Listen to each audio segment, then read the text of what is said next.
proceed. Can we check our Zoom people first before we get rolling? Thank you.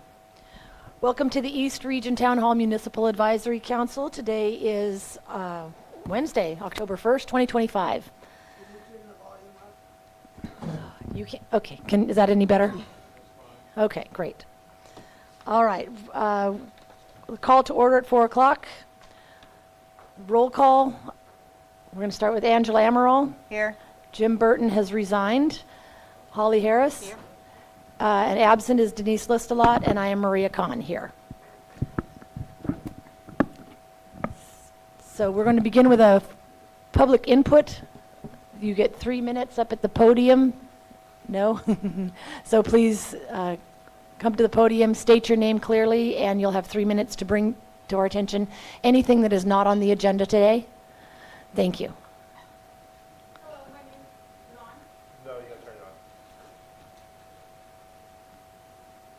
it on. Okay, my name is Sterling, and I am here for the 3-minute public comment. I will definitely want people to understand about the Sonoma County Clean Power. I was watching the Board of Supervisors meetings last night, and I did a little research myself. They did claim that they're a nonprofit, but they're only nonprofit because they don't have shareholders. If you actually Google and look into Sonoma County Clean Power, they actually have major profits. As of right now, they have around $75 million sitting in an account. I understand that they're trying to have us blindly sign a contract with them. When they came to the table, they just brought the same stuff that they brought here. Not really anything of what the contract's going to state, how it's going to work, no geothermal maps, kind of just trying to course us along to sign in. I just want everybody to understand this very clear, that Lake County is the biggest geothermal in the world. You can Google this, it's facts, and it's not just the geysers. It is up on Anderson Springs, Kelseyville, Clear Lake Oaks, and then some parts of Clear Lake. And I just want to make sure that everybody understands that if they tap into this power, they're going to be taking our power and making money off of it when we're only saving 1.5% on our power bills. So if your power bill is $300, you're only going to save $4.50 as they are making money off of our geothermal. And I think maybe we should start looking, and maybe even have the Earth meeting committee talk about it, maybe start looking into a company that will come and invest and help us dig into our geothermal, and then we can make our money off our geothermal for our community, because Lake County is one of the poorest counties in California. And if we're sitting on the biggest geothermal in the world, I guarantee we can start making money, and we can start committing that money to our county to where we can get grants to fix every single pipe that has our water, because most of Lake County is asbestos pipes, and they were put in 1960. And what happens over time is that the pressure will start breaking down those concrete pipes, and those asbestos fibers are inside our water, and we are drinking this, we're bathing it, we're brushing our teeth with it, and state of California does not mandate them to test for asbestos. So it's something that we all need to really think about as a community and as a whole for the county. Thank you. Thank you. Thank you.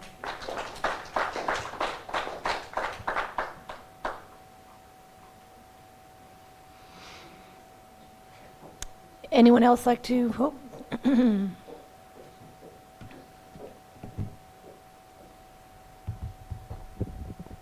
Hello, Earth. Margot Kambara. For your board's information, Harmony Communities, a mobile home park owner in Lake County, is in the news. KQED San Francisco reported on September 29th on Marin County's mobile home park residents struggle for affordable rent while Harmony Communities raises rents and fees. Some Marin County residents sued Harmony Communities to stop unfair practices and that can lead to eviction. Again, this is a story that is on the web by KQED. For Lake County, this story puts public comments from Lake County mobile home residents made at last week's Board of Supervisors meeting. It points to the urgent need to protect Lake County residents, seniors and disabled residents in particular, from unfair rental practices. So the work of the Lake County Board of Supervisors Ad Hoc Committee on Rent Stabilization is crucial in preventing homelessness among our most vulnerable neighbors. Thank you. Thank you.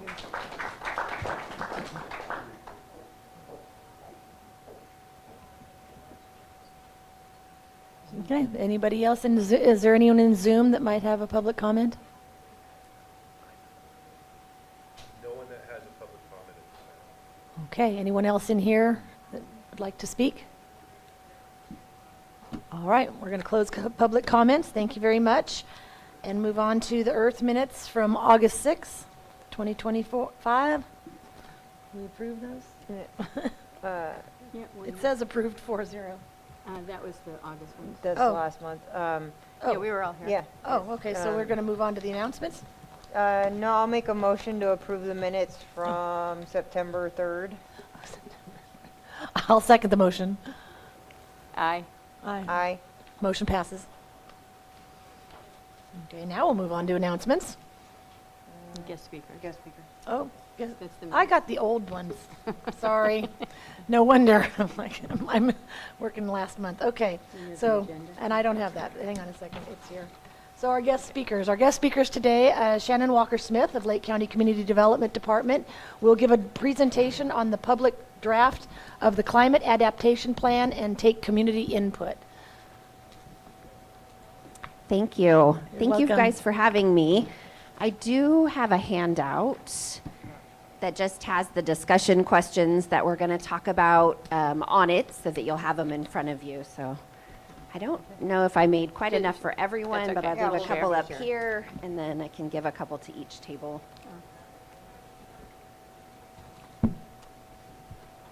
Actually, will you just pass them back and around? Thank you very much.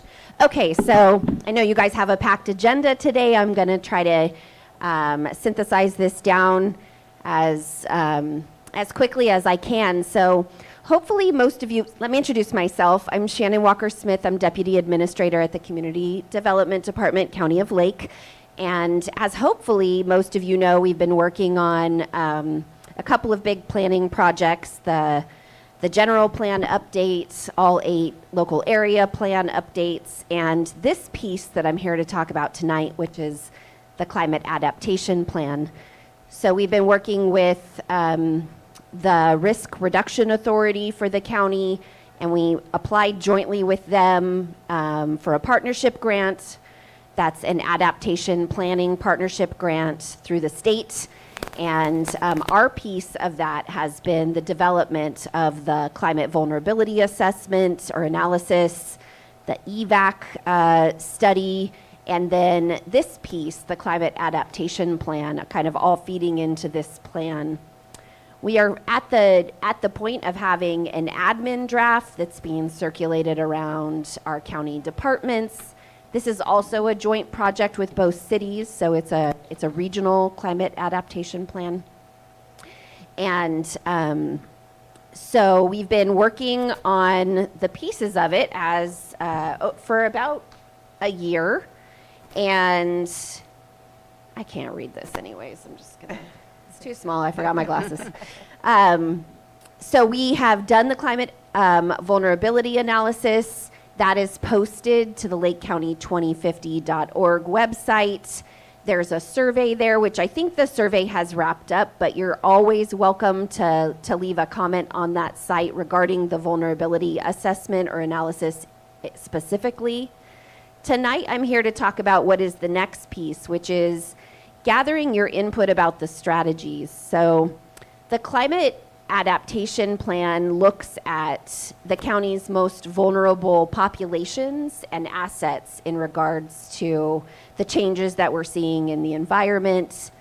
The analysis looked at all of the potential climate risks and changes that are happening in the community and kind of narrowing down which ones of all the risks are most likely for Lake County, and then looking at the populations and the assets that we have in our county that those hazards are most likely to impact. And now we're at the point where we're looking at the strategies and actions that we'd like to employ to address potential future hazards. So tonight's discussion is really very open, and there are 3 questions. I think I handed out all the versions of that, so I'm going to need one back. Thank you very much. And really, we are here to gather input between, as we're looking at this admin draft amongst county and city departments, and then we're going to move towards a public draft. We want your input on these discussion questions to incorporate into the public draft, which will be available for review likely end of November or early December. And then, of course, we'll go to public hearing. There'll be more opportunities for input on that draft once it's publicly available. Lots more opportunities for input on the actual draft, but this is an opportunity to give input that will go into that public draft. So can I answer any questions just right out the gate about the process of the climate adaptation plan and kind of where we've been, where we're going? Great. Shannon, I was just going to Yes. say, so in terms of what you're looking at things like air quality, water security, wetland integrity, biodiversity conservation, forest resilience, carbon sequestration, fire dynamics, fire adapted communities, economic diversity, and social and cultural well-being. So those are the Correct. types Thank of you. things we should be talking about. Right. So we took all the vulnerabilities of the county, and what we're doing is in the plan, we're identifying our strategies through this pillars of landscape resilience. And so those will be the areas that Holly just read out. Those will be in the plan as kind of topic areas, and then we'll list our strategies and actions related to each of those topic areas. Okay, so let's launch into the first question.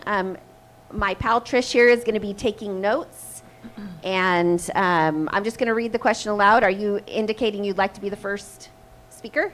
Well, I had a question, but Oh, sure.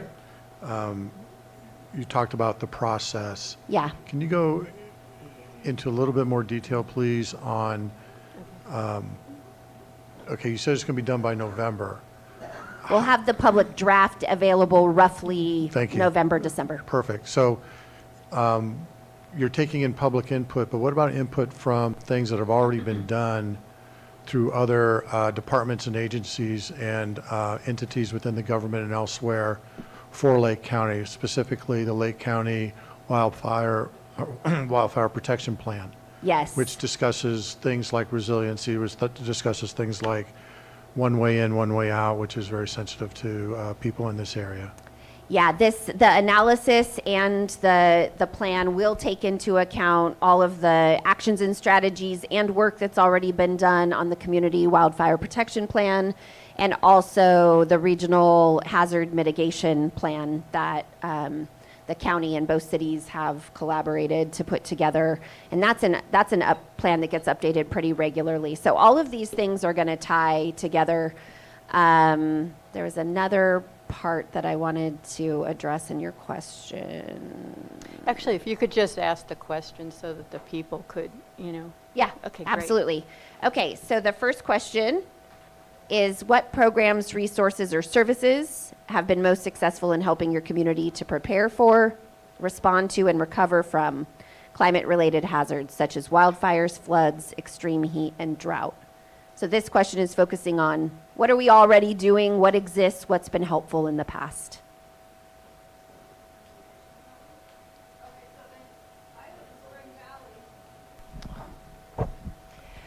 So I live in Spring Valley, which is, Lake County is pretty prone all the way around. In California is the most.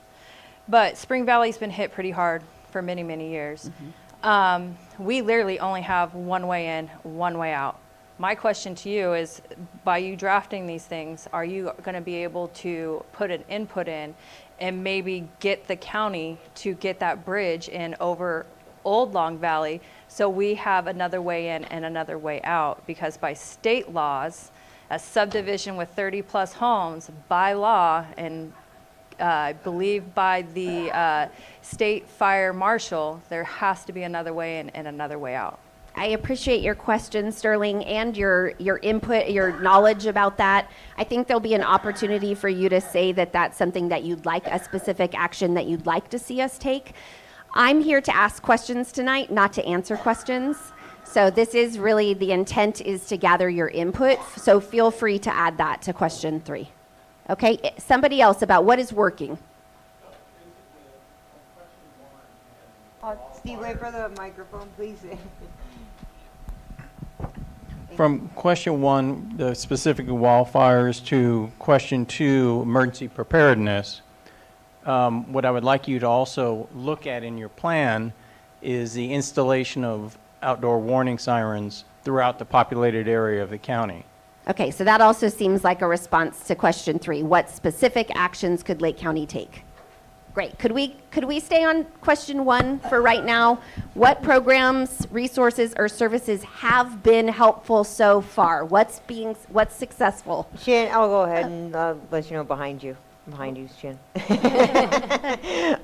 So a couple of things that have been helpful is the AmeriCorps. We had AmeriCorps come out a couple years ago and helped us do a lot of brush clearing. Okay.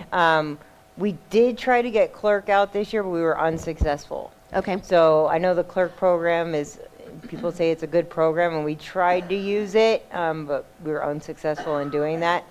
But the AmeriCorps did help us a couple years ago. Okay. And that was great. Good to know. Yeah. Yes. Clerk did come out to the Clear Lake Oak Keys for a chipping, and in the Clear Lake Oak Keys, we are 823 parcels. We are a Firewise community, and we Great. have a really great neighborhood watch. Wonderful. Those are both great things. Others? Back there and then right here. As I was reading this, the very first thing I thought of was our senior centers and places like the Moose here. Because Yeah. I started thinking about fires and what we're all doing when we're in panic mode. And those are the places that have really been our go-tos, the first thing we think of. So we really need to keep them in the loop and see where we can support them as they support us. Have the senior That- centers been open great. during these times? I know the Moose has, but I just didn't know if the senior center had been. 'Cause During a like lot of evacuation times. Yeah. Yeah. Do you remember in the 2015 fire, the Clear Lake Senior Center? Okay, They the were Clear Lake just Senior Center. working Okay, but and I working. was thinking of our senior center. Oh, yeah, Yeah. I'm not sure. Okay. Great. We had a hand up right here.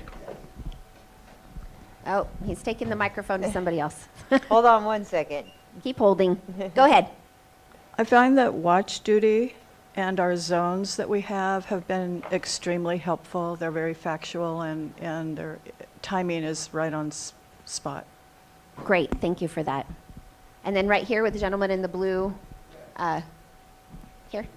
He's coming to you with a microphone right now behind you. Hey, Chuck. What is the website I can go to get definitive information on home hardening, and that would cover not only the recommendation from Lake County, but also the state requirements for state fire insurance program? I don't have the answer to that, sir. I'm here to ask questions and get input, but I know that, we're working towards some stuff in the county related to Zone 0. There's a lot of good information on state websites. We don't have a lot up on our websites. NCO is running a pilot project right now, and Supervisor Crandall just came in behind you and said he'd be happy to say a little bit about that if you want to. Okay, wait, I'm not done. Okay. I use the word definitively because I've been to several websites and different searches and found all different kinds of requirements. I don't know what to believe. And I don't want to wipe out all the vegetation on my Sure. land. If you want to look up where the state is headed on Zone 0, that's what's coming as down from the state. That's what we will be putting out to the community and enforcing eventually. And that's the state website? It's a state concept, Zone 0. I'm sure you could find it online. So I'll give you one more, Shannon. Yeah. The dump days Oh, yeah. have been super helpful. I don't know if you guys saw the coastal cleanup a couple weekends ago. As soon as they put the dumpster out in Lucerne, it was full the was first full. day. Yeah. So the dump days have been super helpful getting a lot of this debris out of the neighborhoods. Thank you. Shannon? Yes. I have the cooling centers that have been put in place for people during these extreme heat times. I think those are helpful to people and allow. Yes. No, that's a I'm good I'm trying to question. relate it to what we have here, because I'm having a hard time coming up with answers of what programs we have here. Yeah. I'm not sure if one of the cooling centers is located in the Oaks. I don't think No. there is. We have the Peer Center, but frankly, I don't totally know what it does down there, but that could be helpful. Okay. I saw some hands. Yeah, over here.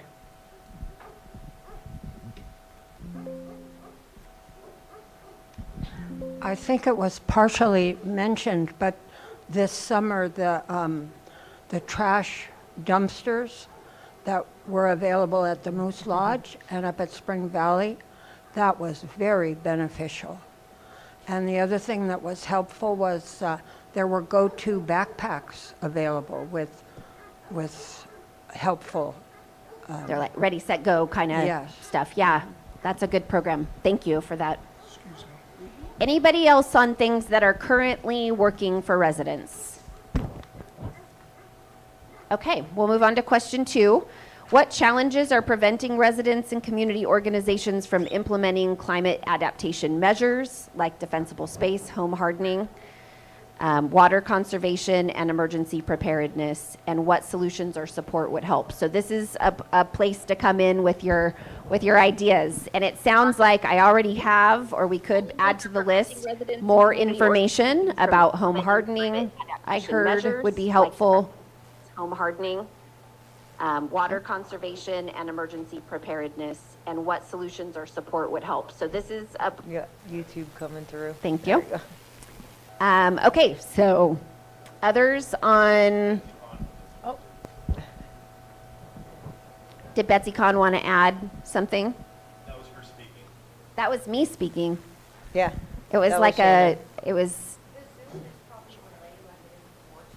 Yeah. With her audio back feeding. I got, now I get you. Okay, that was you that was coming through. Yeah. I couldn't tell. Yes. Does Betsy Challenges. have some stuff, Thomas? She had her hand raised, yes. Okay, we'll go to her right after this. Go ahead. Regarding challenges, so it was brought up about the bridge that we need over Old Long Valley Road for Spring Valley Road. 13 years plus, that's been in the works, trying to get that to go through. And it's critical, because we've had very bad fires up there. I think that one should go under number 3, Trish. What specific actions could the county take? That one is pretty specific to us. That's many years. Yeah, I understand. You want to go to Betsy now? We might have to wait just a second for Betsy's audio to catch up. But Betsy, we're ready for you to speak whenever you are. Thank you. Can you hear me? We can. Oh, that's so nice. You know, I'm not going to take up a lot of your time. As you said, the question from the audience about the senior centers and so forth is not really part of your bailiwick and your presentation. But if the board would like to give me a minute or two at some point, I can explain a huge amount about what your senior centers are doing involved in your community processes. So I'd be happy to do that. Thank you. I leave it to, of course, to the discretion of the chair. Perhaps we can get that to her offline? Well, Betsy's offering to give an explanation about what Right. the senior centers are currently doing for So your, Betsy, for we'd your love group. to hear about that. Can we schedule that maybe for the next meeting? It's just we're really booked up tonight. No, in terms no, of I understand. That's why I asked the question. That would be Well, fantastic. I'll reach out to you. Of course, and I'll, of course, send you a copious amount of information. Thanks so much. Thank you, Betsy. Thanks, Betsy. Okay, back here in this corner. Hi, my name's Hi. Lisa Sherrill. Hi, Lisa. And regarding defendable space Yes. at my house, I have 3 lots that equal, they're not combined, but they equal over 2.5 acres. And I am not allowed to burn and get a burn permit based on the fact that I don't have a complete acre on one of those lots, which is my dwelling. And I think that's really hard for people when they have lots and they have the acreage. They have the acreage and they cannot create a defendable space for their property. Okay, so flexibility around burn permits and like more flexibility around that. Thank you, that was a great suggestion. Did you Shannon, have I something think- as well, Sterling? Shannon, I think another thing is just, basically money.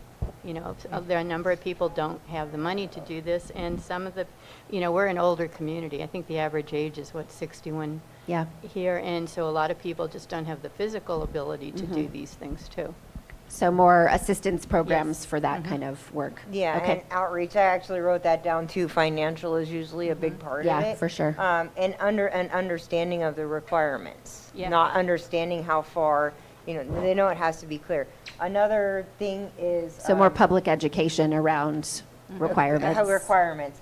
And then another challenge is the lack of code enforcement for absentee property owners Yes. that don't live here, right? That Right. don't tend to their, so it's hard for me to do my defensible space and then look at the place next door to Right. me and worry about that. But there's also a lack of code enforcement at times on the people that do live here too. Yeah, Yeah. yeah. So the code enforcement and absentee homeowners. And would you is- say specific to hazardous vegetation for, in the case Trash. of this? And We have trash. trash is a major just, problem. We're talking about the zero zone, Right. right? So getting Mhm. that zero zone cleaned up, whatever it is, if it's trash, vegetation, whatever. Got you. Yeah. Okay, so more code enforcement. Yes, Tom? I just want to add that the issue about absentee property owners isn't Yes. just for cleanup. It's also for like establishing a Firewise community. Right. When you're surrounded by, nobody lives there and you're trying to set up a Firewise community, that's a challenge. So it's not just, their place is a mess or anything like that. It's the logistics of living in, in a remote area. Mm-hmm. Thank you. Thank you. I wanted to add one thing here, which is kind of 2 and 3, but actually all 3 of us happen to be on the local area, the shoreline area plan, coincidentally. We weren't on the board at the time. But one of the things that we had talked about is we really need something in the center of Clear Lake Oaks, something that's, there are a lot of people that don't have cars, basically we need warming centers, we need cooling centers, we need information centers, we need a place where you can get the internet, and we have identified a place downtown, but we aren't really getting any input in how we can go about and implement this. So for instance, we have the empty church buildings down on the plaza next to the senior center, and they've been set up as a community center, and the ability for us to try to turn that into a resilience center, et cetera, would be absolutely great. So help in that way would be great. Okay. Resilience Center funding. Okay, perfect. Yes. What myself and several other Spring Valley residents find difficult, and this is in regard to wetland integrity and fire dynamics.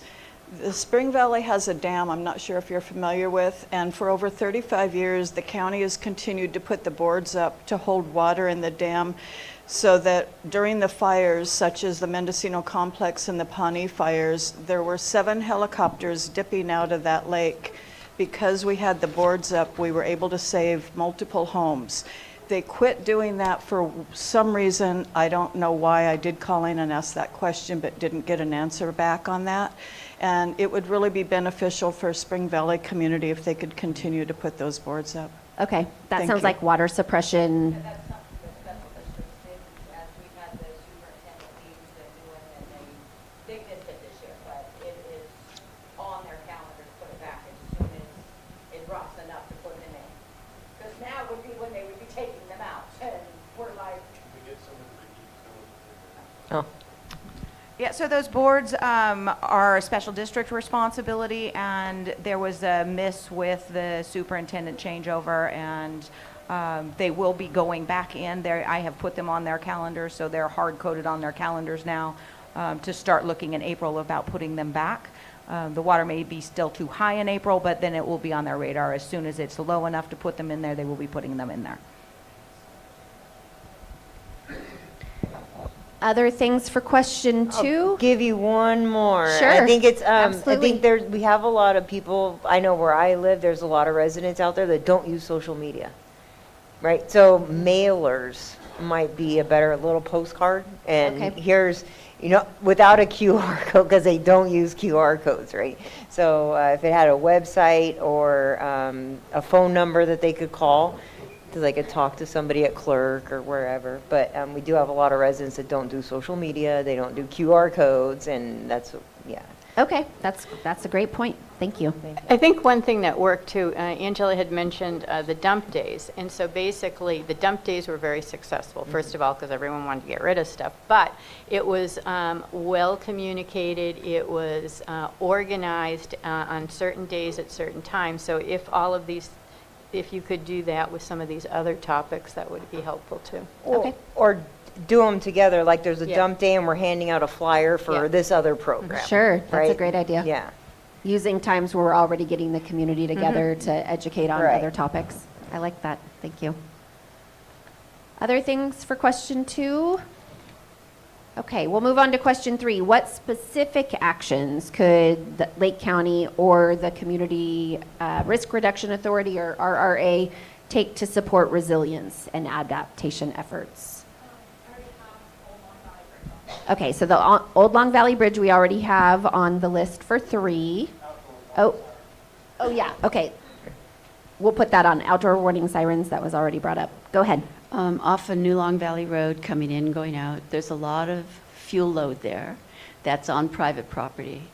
And if that fuel load could be reduced properly, not just going in with a chopper and chop everything down, but to do it properly, we would have an access in and out with very low fuel load, which would be a lot less expensive and take less time than to engineer a bridge over the other creek, which is going to be a big dollar amount. But the trees need to be cut in the winter when they're dormant and done properly. And I was looking at it, and the fuel loads could be really reduced. And it would make getting out of the valley not so critical. Thank you. Other specific actions for the county or RRA? Back here, Margot.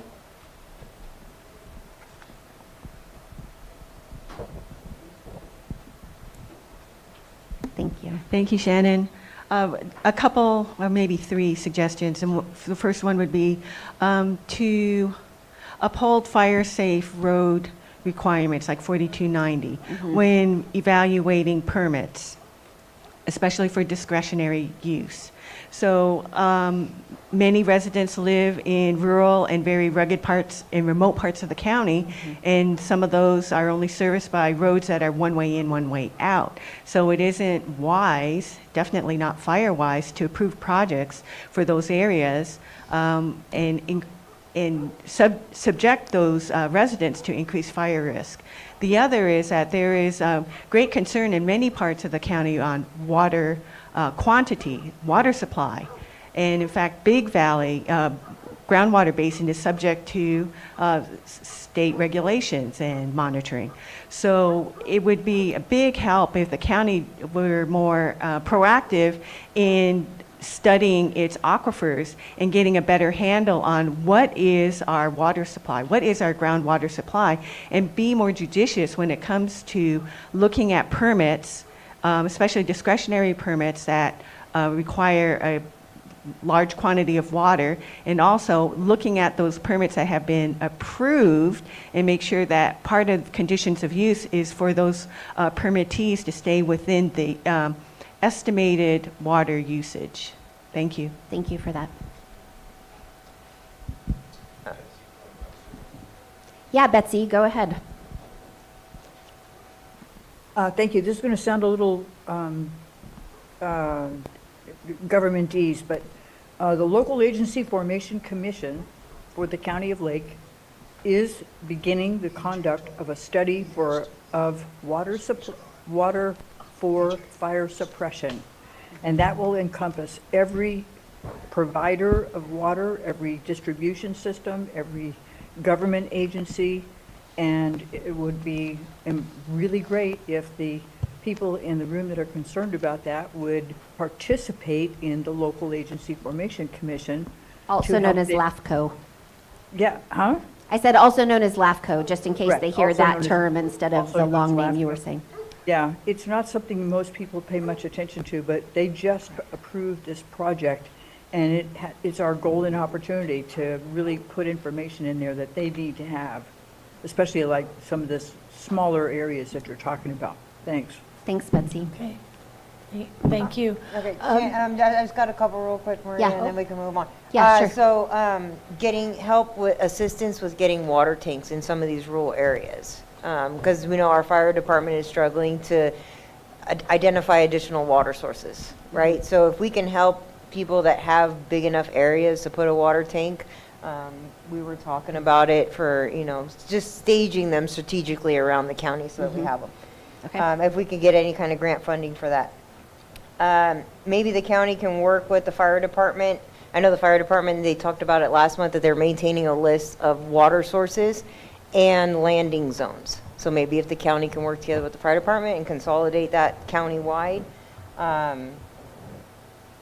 Steve mentioned the sirens, the warning sirens. And then you notice up in Lakeport how they cleared all the way along 29, Caltrans cut all the brush back, right? I would like to see more advocating for that along Highway 20 east of the roundabout here, all the way out to the county line. Because you get into that canyon, if a fire starts and it's running up those hills. So if we did that same brush clearing that they did in Lakeport along 29, that'd be great. That would be super helpful on this end. Okay. So I think that's all I got for you. Great, thank you. Thank you. You're ready for me to wrap? Yes, thank you. Thank you all so much for participating. You can always go on the lakecounty2050.org site. There's a comment card there. You can leave us comments on any piece of the project at any time. So if there are things that come up for you once you get home tonight that you'd like to give us input on, you're certainly welcome to do that. You're also welcome to just email us or consolidate some additional comments with your Earth group, and they could send them along to us. We'll be collecting this input through this month, so you still have time. This is our first stop on our little tour here, so you have time to give further input. Margot, did you still want to add something? Quick question. Yeah. What kind of response are you getting on the survey? On the climate vulnerability analysis survey, which we've now closed, we got over 100 responses. And we didn't really get that, we didn't do much effort getting that survey out. When we did some previous surveys, we got many responses, up almost 1,000. But for a survey that we just kind of like put onto the website, we thought we got quite a bit of input on that. So yeah, we're pleased with that. Shannon, if you could just send me a little blurb or maybe, something, a shortened version of this. We'll get this on the Earth website with links to where you want people to email and Sure, send things. I'd be happy to, Holly. Thank you. Thank you, Shannon. That's Thank all you, for me. Trish. Thanks. Thank you. for being here. Thank you. Okay. Our next guest speaker is Robin Bore from the Lake County Special Districts, and she will be discussing the status of the Special Lighting District in Clear Lake Oaks and Spring Valley CSA number 2 projects and issues. It should be, but it's not. It's not showing on that. I don't know why. Does he turn the TVs off, or did? Oh. I have these just in case. Okay. Thank you. Thank you so much.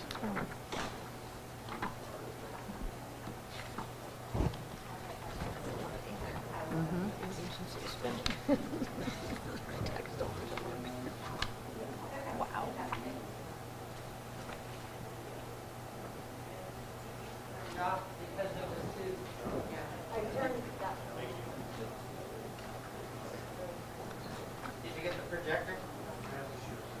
Oh, the projector's on. Did you plug in the HDMI? Yeah, plug in.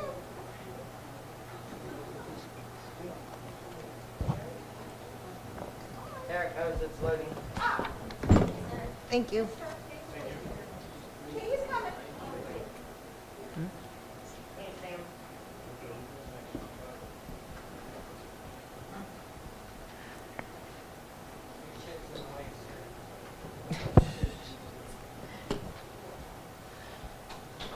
Thank you, Tom.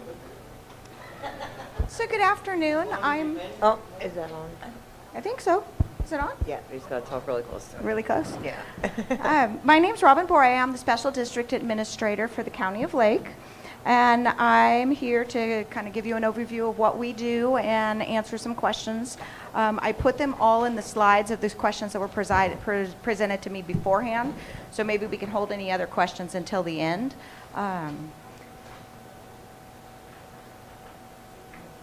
So what we do is we're special districts, so like assessment districts.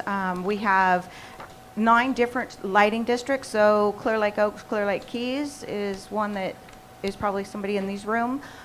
We also have 4 wastewater facilities. That's North Lakeport, Southeast, Middletown, and Kelseyville. And then the waste from like Upper Lake out to like Nice, Lucerne, that all goes to North Lakeport. And then we also have the geyser pipeline that runs from North Lakeport all the way to Clear Lake Oaks pipeline. Then there's 3 miles of their pipeline that goes to Southeast, and then that pipeline goes to Middletown and then up to the geysers. And that is our secondary treated wastewater. So it's what in the industry we call it gray water. It's not tertiary, so we can't use it for like irrigation or put it back in the streams or anything like that. But we send it up to the geysers, and we have a contract with them they inject it back into their steam wells to continue producing steam. And it's a big benefit to us because in the wintertime we could sprinkle it on our plants during the summertime, but we had issues sprinkling it during the wintertime. When the wet months came, we had to wait like 5 days after it stopped raining, and so we were running out of capacity. So the geysers have been a really good partner to our district. And then we have 6 different water districts. Conotehe and Spring Valley serve this side of the lake. North Lakeport goes to about Upper Lake, Nice, Lucerne. There's a whole bunch of different really small water purveyors. Clear Lake Oaks has their own. There's over 30 in the county. There's countless private ones, as well as Golden State is here as the public one. And then there's several like special districts like us. There's Lower Lake and Conocti Water, and then there's some private ones besides Golden State that's like a huge one. There's like Highlands Water and some other ones. And so one of the items is the consolidation of the Clear Lake Keys and the Clear Lake Oaks Streetlight District. And so we've been discussing that and what that process is going to look like. It is on our radar to get done. It functions in a completely different way than like a Prop 218 process because it's actually an assessment district. And so as we go through this, we'll be having community outreach meetings, find out who's pro and who's against. Is it controversial? Is it not? We are in the process of getting a consultant to help us with all kinds of different rate studies, and they'll be helping us with this as well.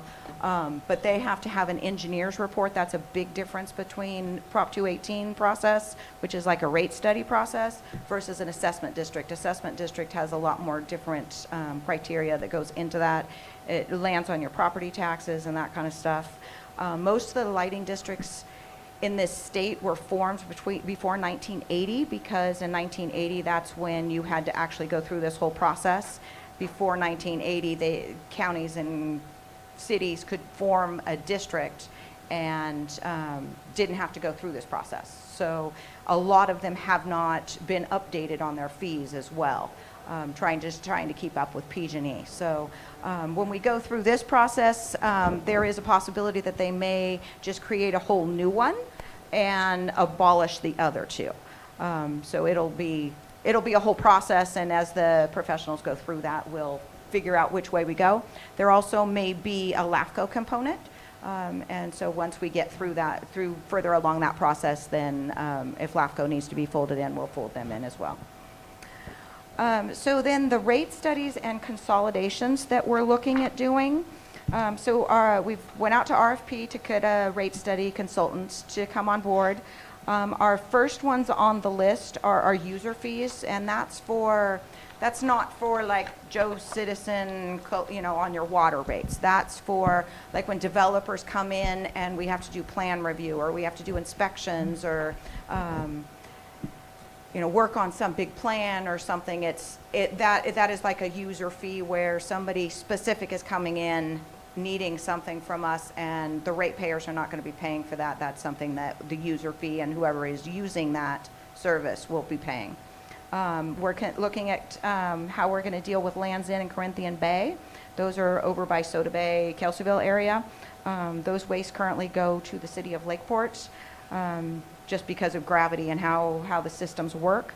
And those rates, we are not collecting enough to pay what the city of Lakeport's fees are. So those are the two on the first hit list, as well as our Southeast Lego Sand, which is our largest district in the county. And it's a sewer district that serves primarily the city of Clear Lake and surrounding area of District 2 and a small portion of District 5, the Lower Lake section. And then we're going to look at Conotehi. That's a small district down by Nice Lucerne area. And consolidations for our water system, where we need to formalize the consolidation between Findlay and Kelseyville. And then we're going to look at consolidating Corinthian Bay, Land's End, Kelseyville Sewer, Clear Lake Oaks and Clear Lake Keys lighting districts, and some of the grants that we've applied for this specific water consolidation and wastewater things. We are looking at feasibility studies for the consolidations. When you consolidate districts, it's you have to run pipes to consolidate the districts. There's a lot of stuff that goes into that. So you need to do a feasibility study and planning of all of that to determine if it's feasible, which one should be tied in, which one shouldn't be. So right now we're looking at Soda Bay, which is one of our very small water districts as well. It's a lake intake structure. So whenever the lake turns over, which turns over multiple times a year, it creates problems for us. North Lakeport just went through it last week, where we had a lot of brown water or discolored water and stuff as the water turns over, and there's new organics that come into the plant, and we have to adjust when we inject certain chemicals, we have to put some stuff in that breaks it down so that it doesn't react to chlorine and stuff. So if we could get off the water plants in these volatile times, that would be fabulous. If we could consolidate that with Kelseyville and Findlay, then we could switch back and forth between well water and the lake water. In that consolidation discussion, we'll also be looking at going all the way around the Riviera, Buckingham, all of those areas. Some of those small areas over there have already been tested positive for PFAS. That's the new buzzword in the industry, and it's the forever plastics that have gotten into the water. And Special Districts doesn't have any, and as far as I know, there's only one in the county so far, but it happens to be in the Soda Bay, Riviera kind of area. So that makes that application really, really competitive, because that's a priority to the state. We're also looking at consolidating wastewater in that same area so that we can get more septics off, so there's nothing leaching into the lake. They think PFAS is actually coming from leaching from septic systems into the groundwater. So, and those are why we're looking at those. So some of our current projects that we've been working on, we have an I&I reduction. It's a county-wide grant. I&I is infiltration and intrusion. So when we have big storms, water sinks into our sewer plants and into the pipes, and then it goes through the treatment process. And it goes up millions of gallons. It goes from like 1 million gallons to 4 million gallons. Southeast goes to 8.7 million gallons, which is a huge amount of infiltration. And so we've been working very hard on that. We have something called an SL-RAT, where they put probes in between the two manholes, and it can tell the condition of the pipe. If it's red, it's completely blocked. It's got roots in it, it's got rocks in it, there's something wrong, we need to clean that now. There's several other colors. If it comes back green, it's pristine, it's ready to go. It allows the crews to cover more ground in a short, and not have to clean every linear feet while we're trying to get a handle on all of this. We also bought what we called our dog bowls. So if you open a manhole and you just see water sitting there, it may not actually be full of sewage to the lid. A lot of times we have, it looks kind of like an old school sled, one of those round sleds, those metal sleds that everybody had. And it sits on the top of the manhole around the lip, and it prevents rainwater from infiltrating the system through either pit holes or, any unsealed area around the manhole. And so if you see water up there, there's usually a dog bowl in there. So the grant paid for $250,000 worth of those, which is enough to pretty much complete the rest of our systems all the way around the lake. Southeast has pretty much already got all of theirs, and they're going to be focusing on Northwest next. Kelseyville is in really, really good shape, and so is Middletown. They also did what we call smoke testing. So that's when they have a machine that injects what we call smoke. It's not like fire smoke, but it's something very similar. And it goes through the pipes, and if like a clean out cap is not on there, or somebody's got their roof drains tied into the sewer system or something like that, then the smoke comes out and we can identify where we have I&I issues. Roof drains are not allowed to go into the sewer system. Most people don't know that, so it's a lot of education. When they went through from Nice Lucerne all the way around, when they did that, they made it about to Upper Lake. They bought every cap in the county for the cleanouts. There were that many that were not capped, probably thousands that were not capped. So that's also something that's very important to make sure that the caps are all in place. And they've also been doing, manhole inspections, cleaning the lines, and we're going to fix a pipe. We're going to do some pipelining in Kelseyville, and we've lining some lift stations in Paradise Cove. A lot of the lift stations down by the lake have infiltration from the lake, so we're getting, there's 3 or 4 of them in Paradise Cove that need to be lined, and so that's getting done as well. And this is a project. SCADA is a computer program that our water and wastewater systems report back, and they'll tell us if we have high wet wells. They'll tell us if something failed to test. They'll tell us, all of a sudden we have a spike at the plant. They'll give us alarms if we have environmental issues. And having a fully functioning SCADA system, so, Sterling knows how far it is to drive to Spring Valley from if they're in Lakeport or somewhere else, and this program will allow them to access that in real time on their phones. They can turn off alarms, they can turn on pumps, they can do a lot of that stuff remotely while they're actually responding. And it gives us all the reporting and meets a lot of the state requirements that right now we have SCADA at all our places, but they're not intertied. And so if Alan's in Lakeport and he needs to go to Kono, he has to drive all the way over to Kono to see what's going on.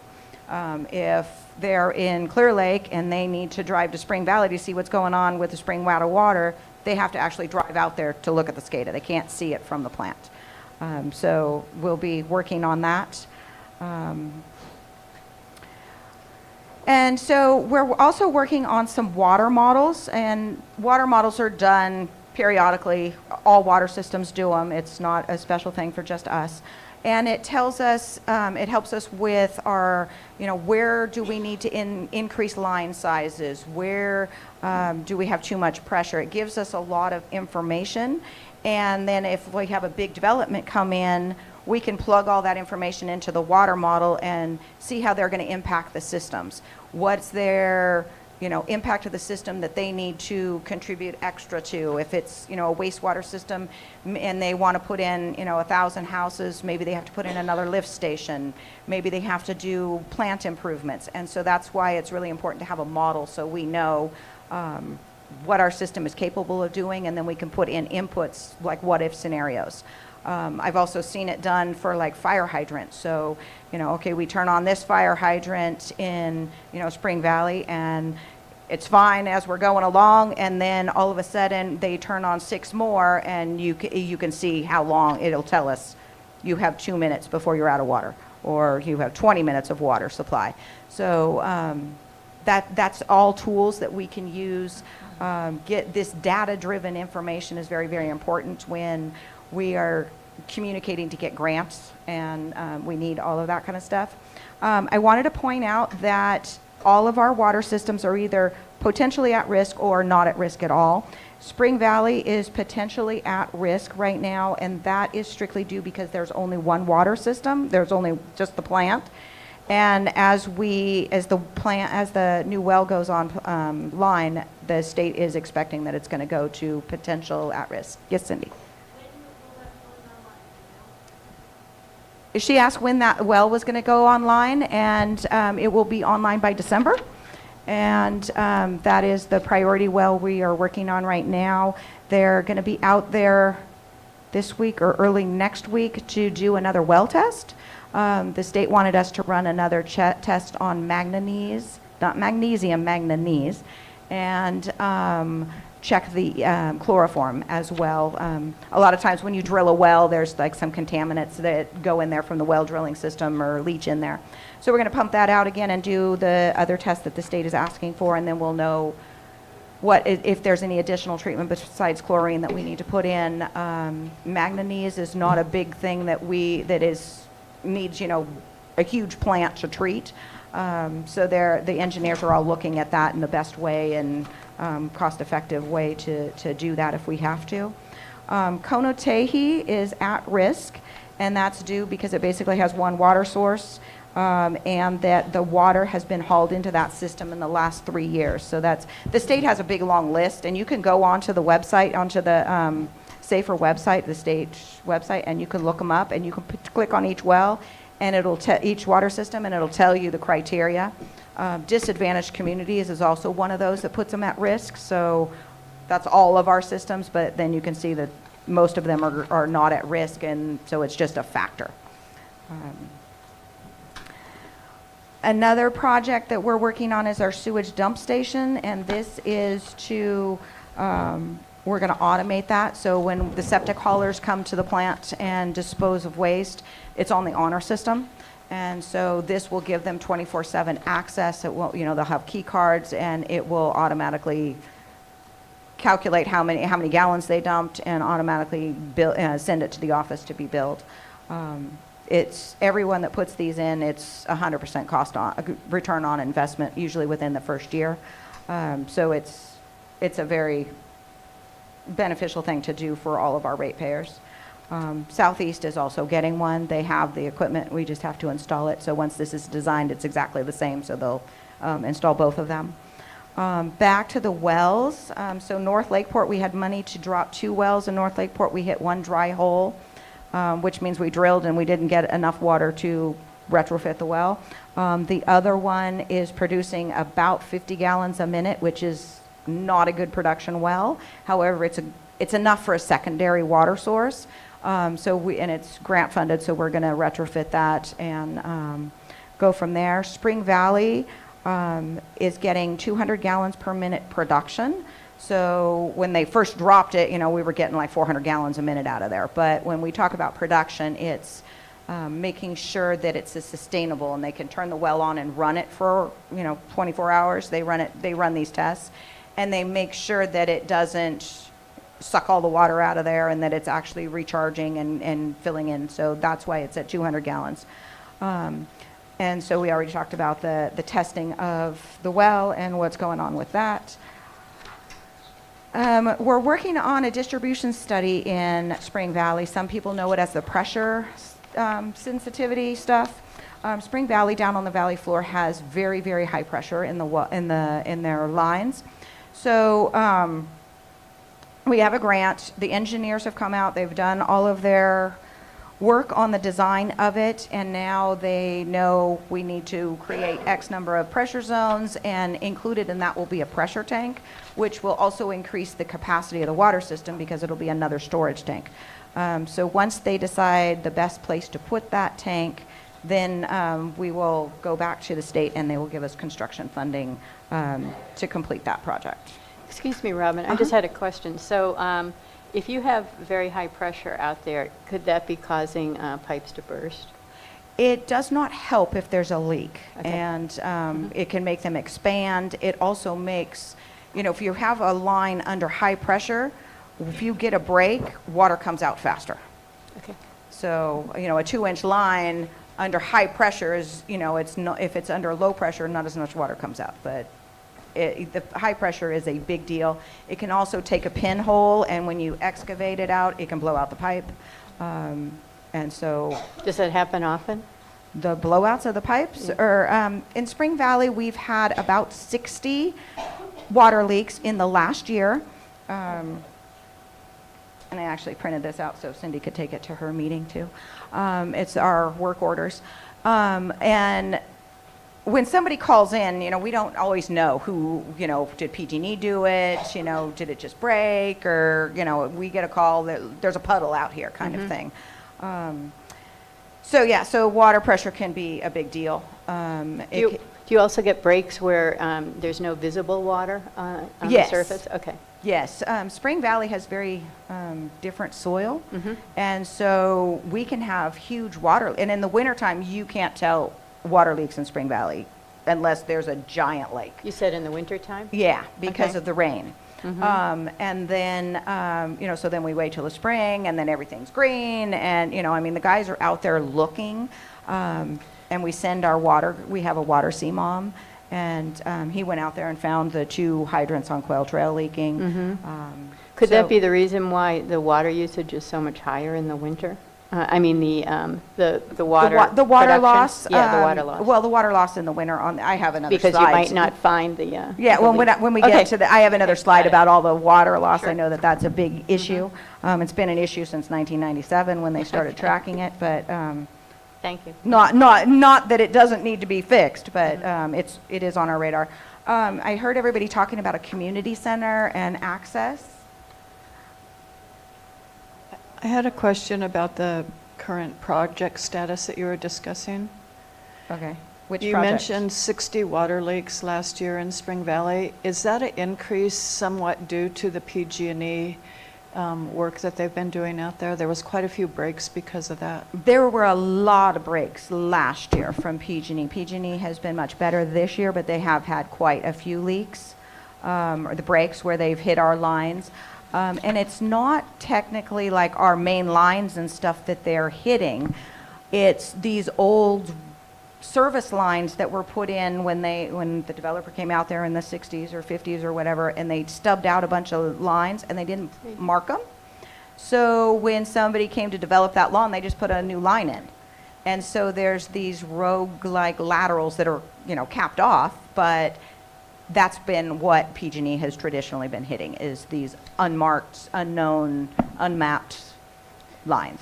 So, Robin, real quick, since we're talking about PG&E, so I have the list of how many times PG&E hit the water lines. This is from PG&E. So they hit lines 28 times. Is that this year or last year? This year. It started in 2024, so between so last that's- year to yeah. now. So they hit 29 times. Now, what's being done to make sure this doesn't happen again? What are you guys that's- planning to do on mapping? We told PG&E that they need to do potholing, which, they dig down.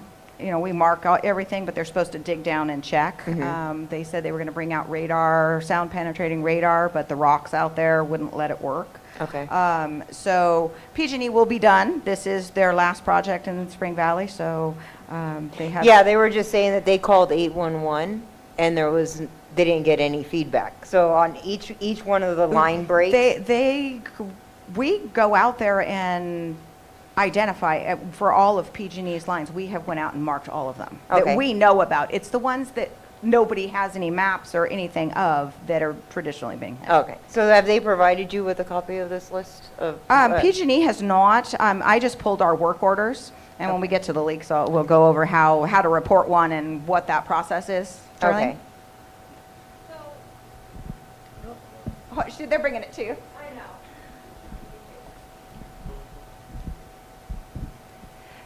So you put the responsibility of PG&E to pothole and find the water lines that you guys are supposed to maintain. When you guys have purchased a fancy new potholing rig, why wouldn't you guys, as the water district, before PG&E even came out, potholed it because you already know that it's not mapped out? So then you're sitting here and you're putting a blame and putting it onto PG&E when you guys literally have that equipment and you get paid, you guys go to school, you get these licenses to do that, and then you want to go and put it onto PG&E. So why didn't you guys use your potholing truck and map those out? Because you guys would have a better understanding of where the main is and then where those lines could be going, and you guys would actually have a better chance of finding those, and we probably wouldn't have 29 breaks from PG&E.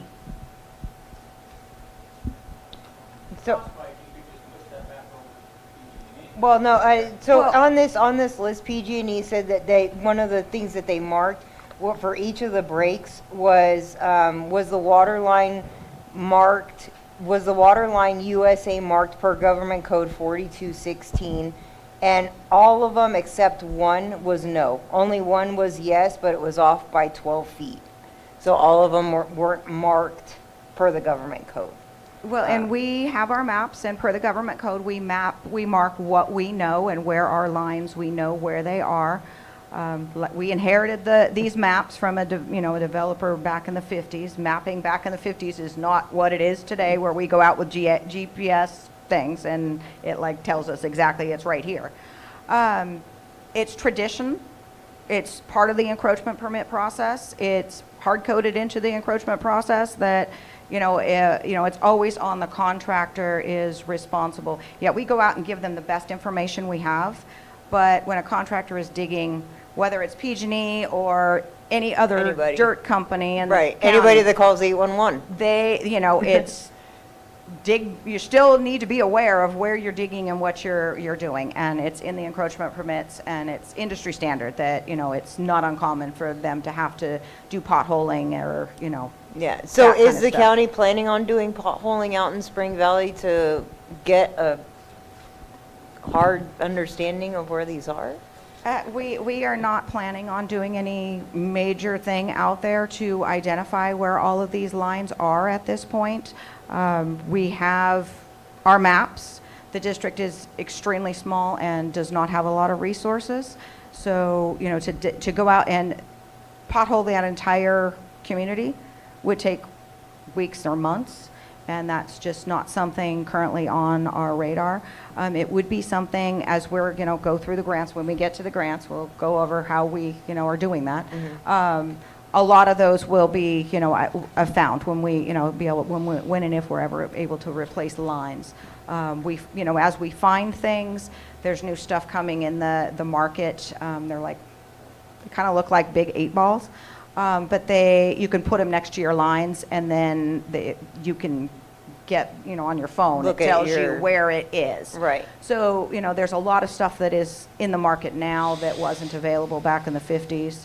And then, it's not just Spring Valley either. I mean, everybody shouldn't think that, special districts, we inherited, sometimes like North Lakeport, they combined, 20 different water companies. Yeah. To form that district. So, it's, we're doing our best to get, locate the stuff, and the guys go out there with our actual maps, the recorded maps, and they go out there and do that. Okay. Thank you. Tom Lasek, a question on, you mentioned 60 leaks so far this year. That was actually, we went count 1 year ago. We went all the way back to October, so it is actually just 1 year. Okay, over 12 months, thank you. How many miles of pipe are you responsible for in that area, Spring Valley? I don't know off the top of my head.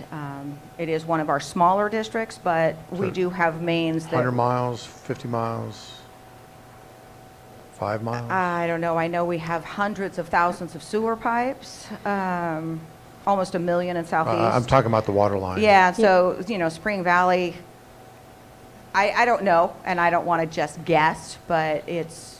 Well, Robin's about ready to get into talking about all of the Spring Valley, projects and things, so let's let her go through and do this. I don't know how many miles. I mean, I could look that up. We have that in our GIS system. I just don't have that off the top of my head. Okay, I can wait for my comment if this is not the right time. Is that what the board's asking? Well, she has a lot here on what's going on in Spring Valley and the projects, and I know there are a number of people that are here that want to hear that. And we Okay, are well, my running que- shorter on time. Well, my question is, 5 leaks per 100 miles is considered failing in a lot of counties. So I'm trying to see what that metric is for Lake County. Thank you. Okay.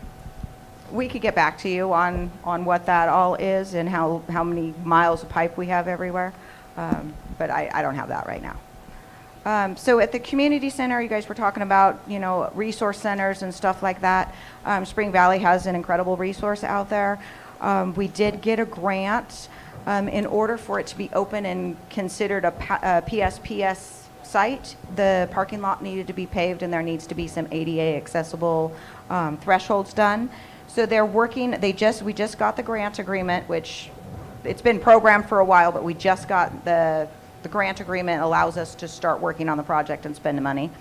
So that's in design and environmental right now. The bid documents should be coming out this fiscal year with construction in 2026. And we've reached out to the board, and I believe Helen has sent back kind of a markup of what you guys discussed on what you guys recommended to what part to pave. There's a certain quantity of asphalt we can put down, so that's moving forward. There's 3 bridges in Spring Valley that are part of the bridge replacement program. These are federal funds. It's a bridge program that is every state has it. It's all federal bridges are eligible for this funding. Public Works, I don't know, 10 plus years ago, applied when Scott and Steve from my office were actually in Public Works. They applied for a lot of bridges in the county. And Spring Valley ended up with 3. It's the Upper Wolf, Lower Wolf, and Cache Creek. They completed Cache Creek not too long ago, last fiscal year, early spring. And there's willow mitigation on that project. So I'm sure that anybody that lives out there has seen all the little bundles around the willow trees. And that mitigation is for 5 years. So the remaining money in that grant, they allocated $500,000 for this willow mitigation. Not sure if they're going to spend all of that, but that was what was remaining. So they've allocated that to the willow mitigation. Somebody comes out and checks them and waters them and replaces them over the 5 years. We have to have so many of them survive. And Robert, on that slide, there's a typo on the Cache Creek price. Is it 847,000 or 8 million? 8.4 million, sorry. Okay, just wanted to make sure. Thank you. Yes, bridges are very, very important, and these are not abutment replacements. So if you're building a bridge from the ground up, these numbers aren't anywhere close. These are just to replace the deck where the cars are actually driving, and they're going from 1 lane to 2 lanes. Upper Wolf Creek is in right-of-way now. There's a couple pieces of right-of-way that the Public Works is working on getting. Expected to go to construction next construction season. And Lower Wolf Creek is just getting into design and environmental now. Both of those will not be done at the same time, obviously, because you need access. The Lake Recovery Project. We hear a lot about the Lake Recovery Project, and what happened is they had a nationwide maintenance permit that was going to allow them to go in without mitigation. It was just a maintenance to remove all the sediment that was in there. And then they had project managers change and administrations change, whatever. And they told us we had to get a regular permit and do mitigation. And when we looked into the mitigation and they did the mitigation study, it's either $3 million for mitigation or $7 million for mitigation, which is far more money than we have for the project. The mitigation guy doesn't even want to sell us the mitigation they're saying that restoring the lake, we need to buy mitigation for wetlands, even though we're restoring the lake. So, excuse me, the restoration of the lake, does that include sediment removal? Yeah, that's the sediment removal. Okay, and there's nothing going on with that with the EPA Superfund site? No, not I mean, they on had the- originally, one of the things was looking at removing sediment from the Keys or from the lake out there and using that to cap the Superfund site. Yeah, that's, that hasn't come across my desk, so I don't know. Okay, I will if they were contact them using- and ask them, because that was definitely something that was talked about. Yeah, but right now, we don't even have permission to move forward.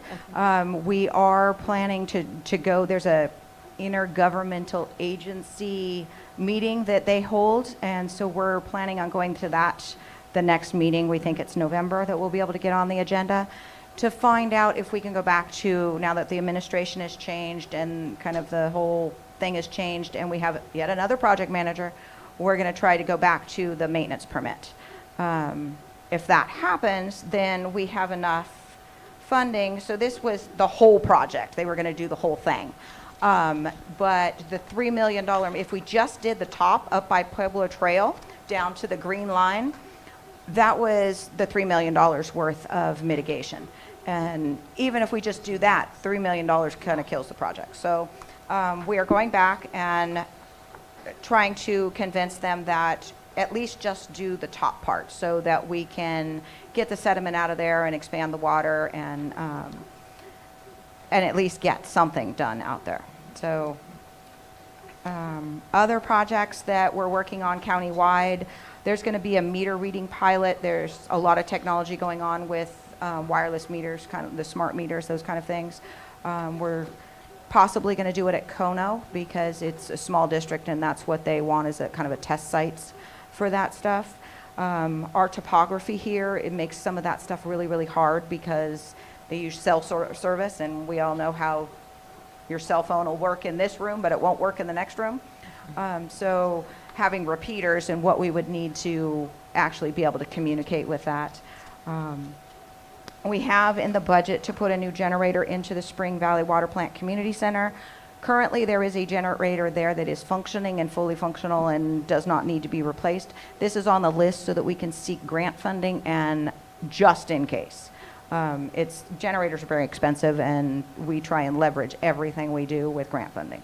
And then Kono-Tehi, we're looking at upgrading the tanks and some asphalt resealing around the tanks and upgrades to the secondary well that currently is just a backup just in case, because the water quality out of the second well is not, it's totally potable, but it's not pretty or smells funny or something like that. So in a case of an emergency, we could turn it on, and we run it and purge it and do that kind of stuff, but it is definitely a secondary emergency water source.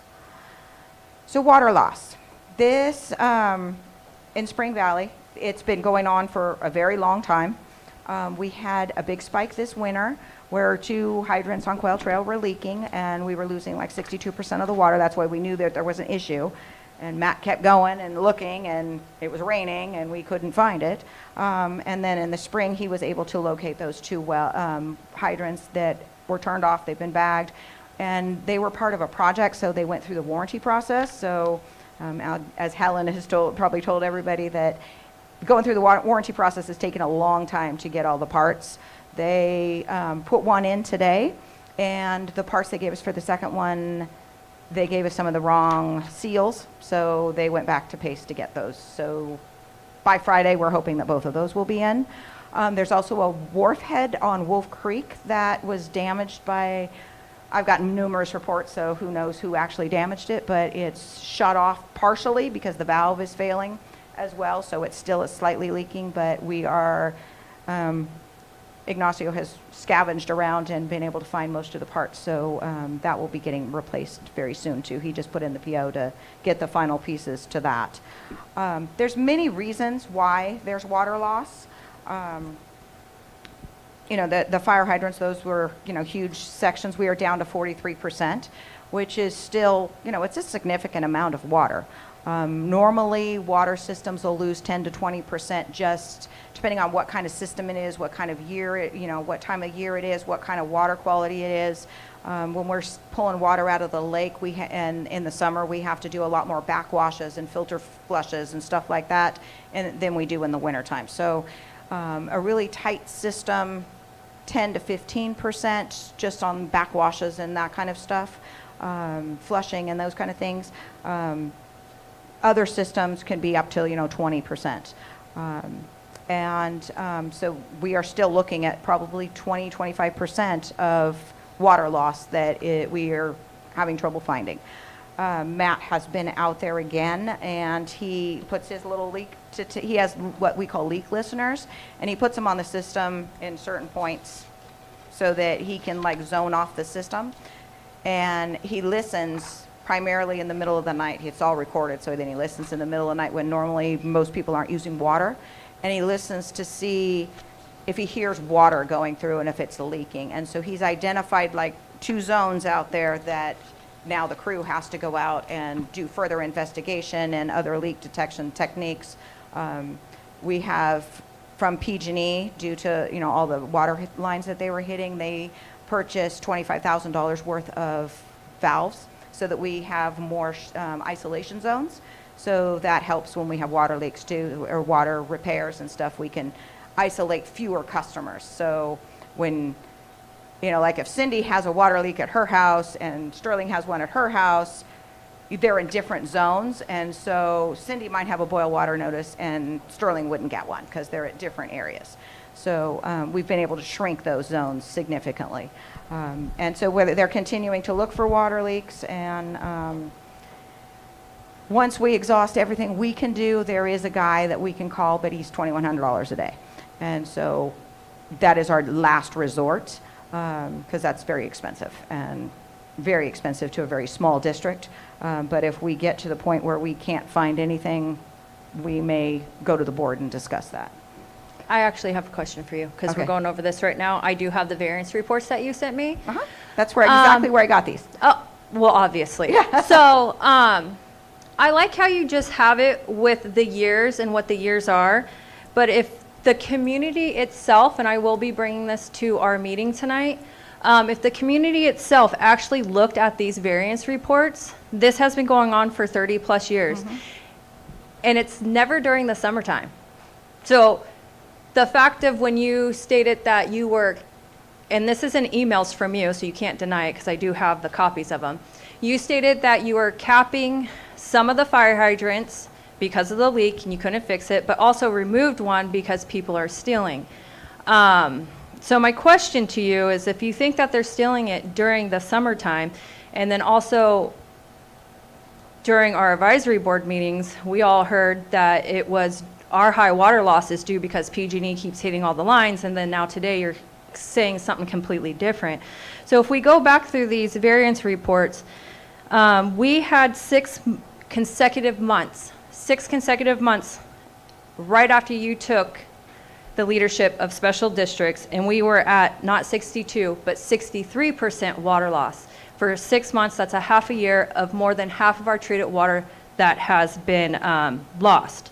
You're saying it's down to, what did you say, 43 right now? Correct. So that would have been the April 29th through June 26th, and that's when PG&E is out there. The 43%. So, the 43%. I'm looking at. It's from the July, August. Okay, so it's not all. It's you don't have the most recent one. That's okay, so you have. We have another. You have. Okay, can I finish, please? Because I've been letting you talk. Okay, so we're going 43% for 2 consecutive months, and then if you were to break that down, we're still losing over 50% of our treated water. You guys are going to be adding more pressure from that new well into what they were putting in 1960, I believe, asbestos worn down pipes. And if you're known with water, I know Richard Kewen, he worked for the water board in Clear Lake Oaks, and he explained this to me very well, that these asbestos pipes break down over years. I appreciate that you guys are getting grants to do the bridges, you're getting grants to have another water source, but where are the grants to fix these water pipes? You guys keep stating that we are not a failing system. These variance reports prove that we are a failing system. We have never been down under 25% water loss. And I don't care if you're saying that you're spitting it out because you got to do that, then we need to get a meter and put it on where you do it. I know you stated to Helen that's around $5,000 for those meters.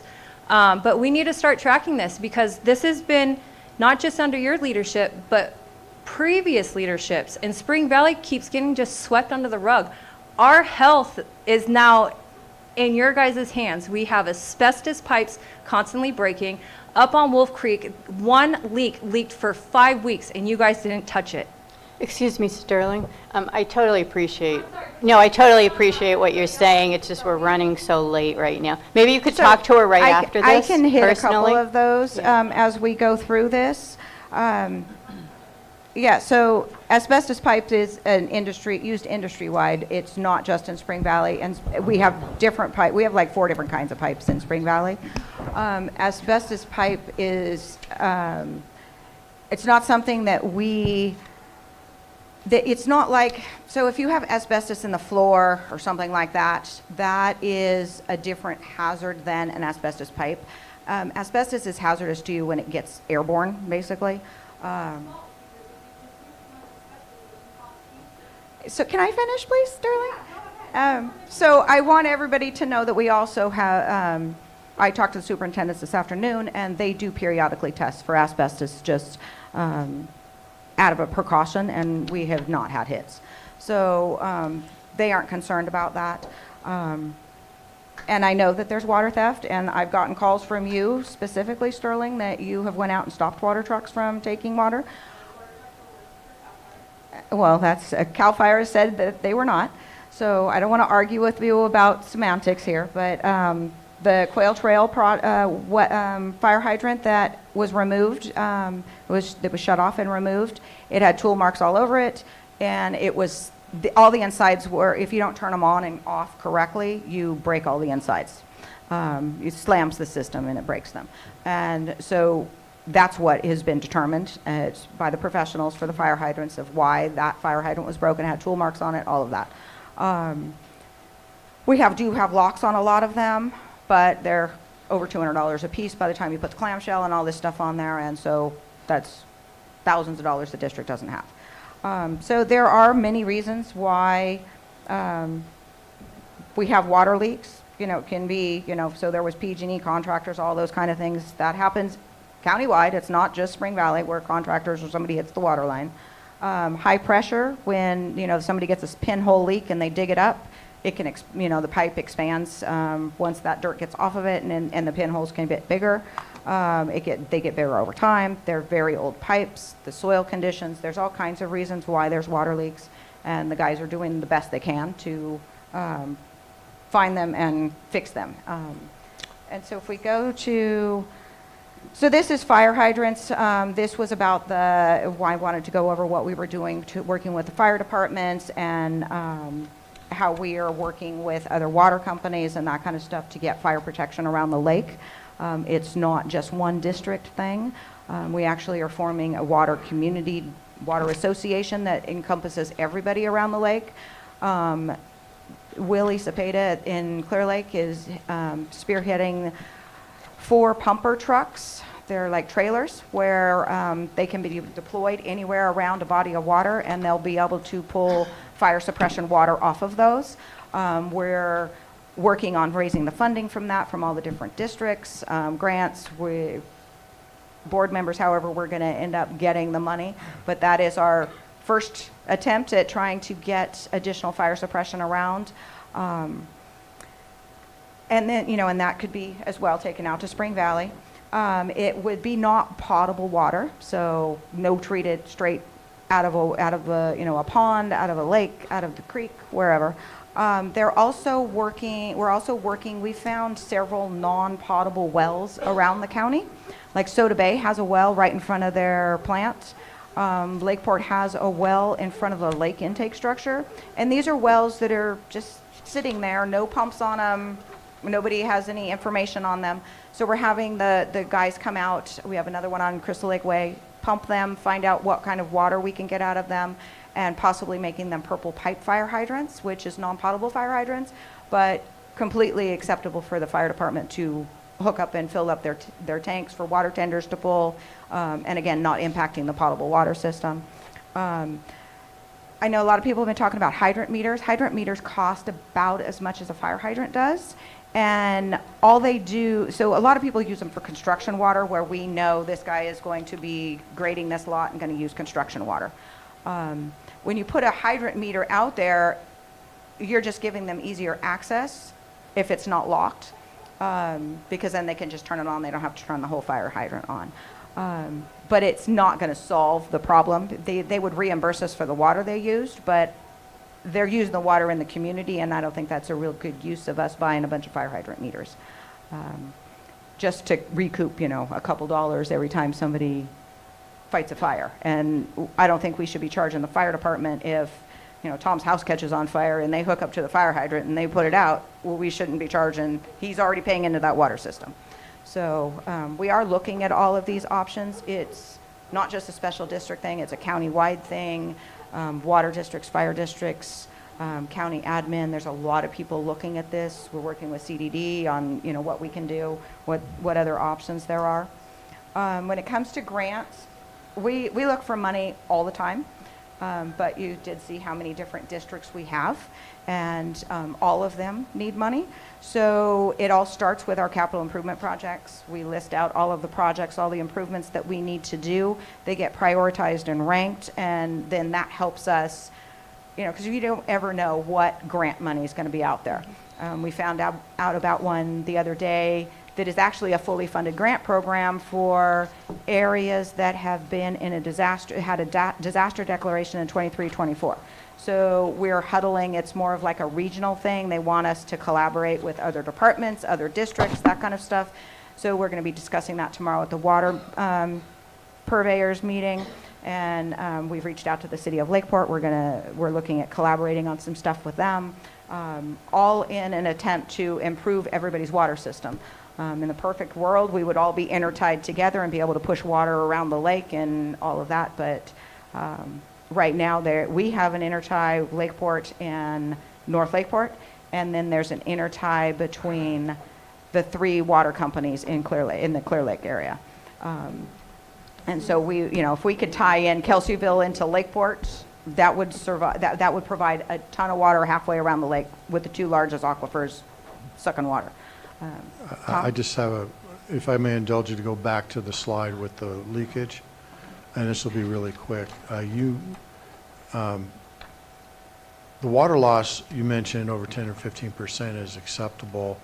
I don't know if we're all on the same page of what an at-risk system is.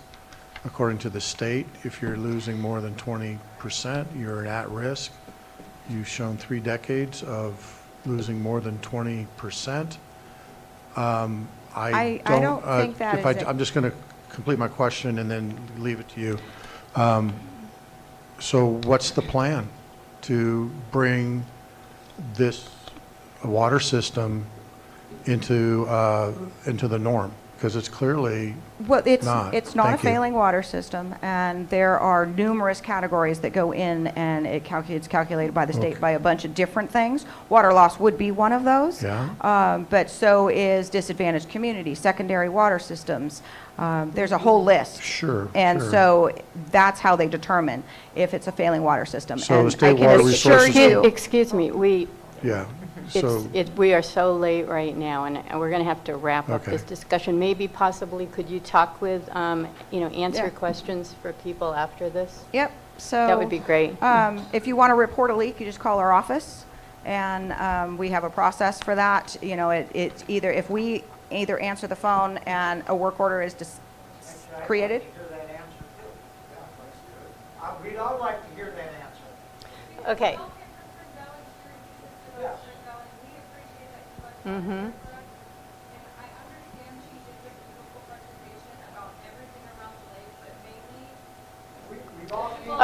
Okay, so exactly what is the question that you want to have? I want to focus this. So exactly what's the question that you want to have answered? What is she planning to do about this water loss? Okay, that will be the question. We are looking at water loss at all of our different districts. Kelseyville is the tightest. They don't have huge water loss issues. Other ones do. Just Spring Valley. Yeah, it's just Spring Valley, please, yeah. Yeah.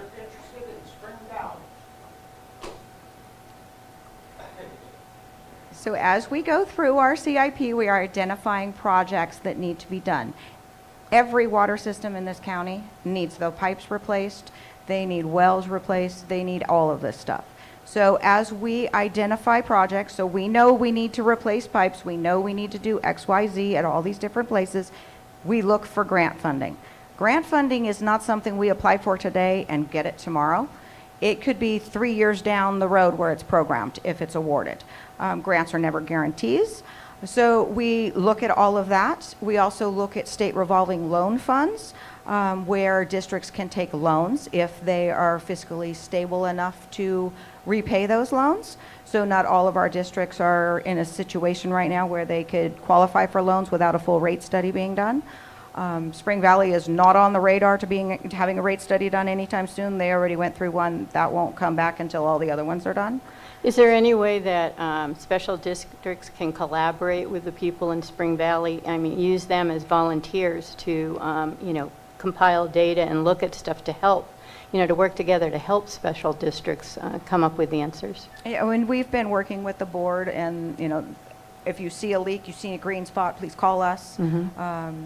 We don't have a lot of staff to be able to go out there and patrol the entire area every single day. No, that's why I'm suggesting so, possibly you could so have that's some type of volunteer program. I mean, you could possibly, some of the people could volunteer to go out and map where some of the piping is if they could use the equipment, or have somebody, just one staff person, maybe a couple hours a week, come out and show what to be done. So maybe it's more collaborative. We can look at some stuff, but like sharing our equipment and that kind of stuff, there's certain things that we can't I do. understand that, but there are them certain things that coming could. and, Yeah. helping do certain things, that could be a possibility, but. I think it would be absolutely great if, everyone could work together and try to do that. Yeah. Yeah.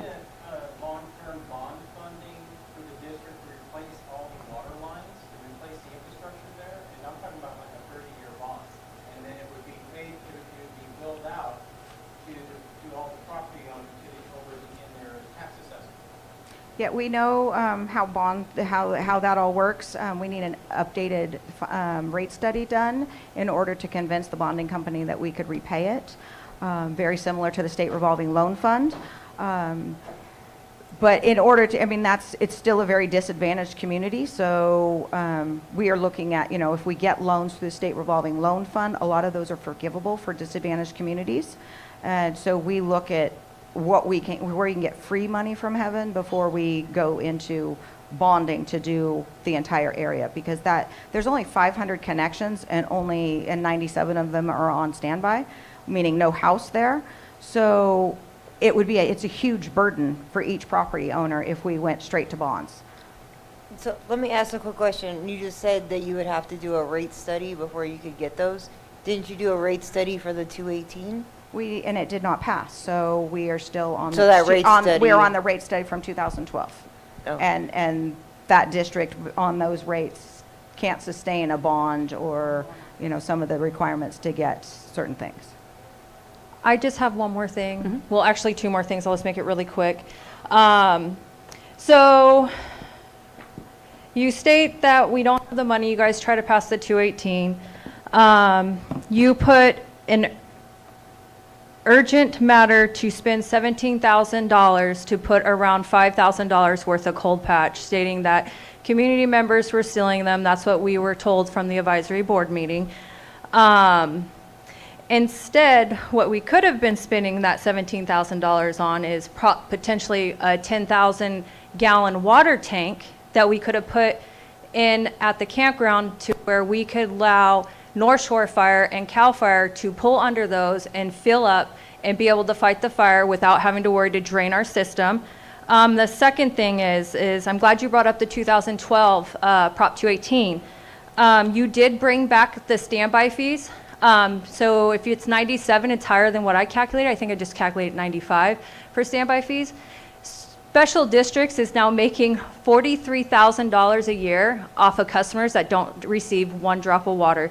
These standby customers are paying more than a regular hookup person, like me, and if I didn't go over my 12 CCFs. Standby customers are now paying more than regular customers. It doesn't make sense, and you brought back a 218 standby fee that had sat dormant for 13 years, and then when you did send the letters out to everybody, it's basically said, and not verbatim, but basically, you're lucky we're not going back 9 years and charging you, and we're just now. That would scare anybody not to argue with you guys, because if that was the case, then each standby person would be paying special districts over $1,000.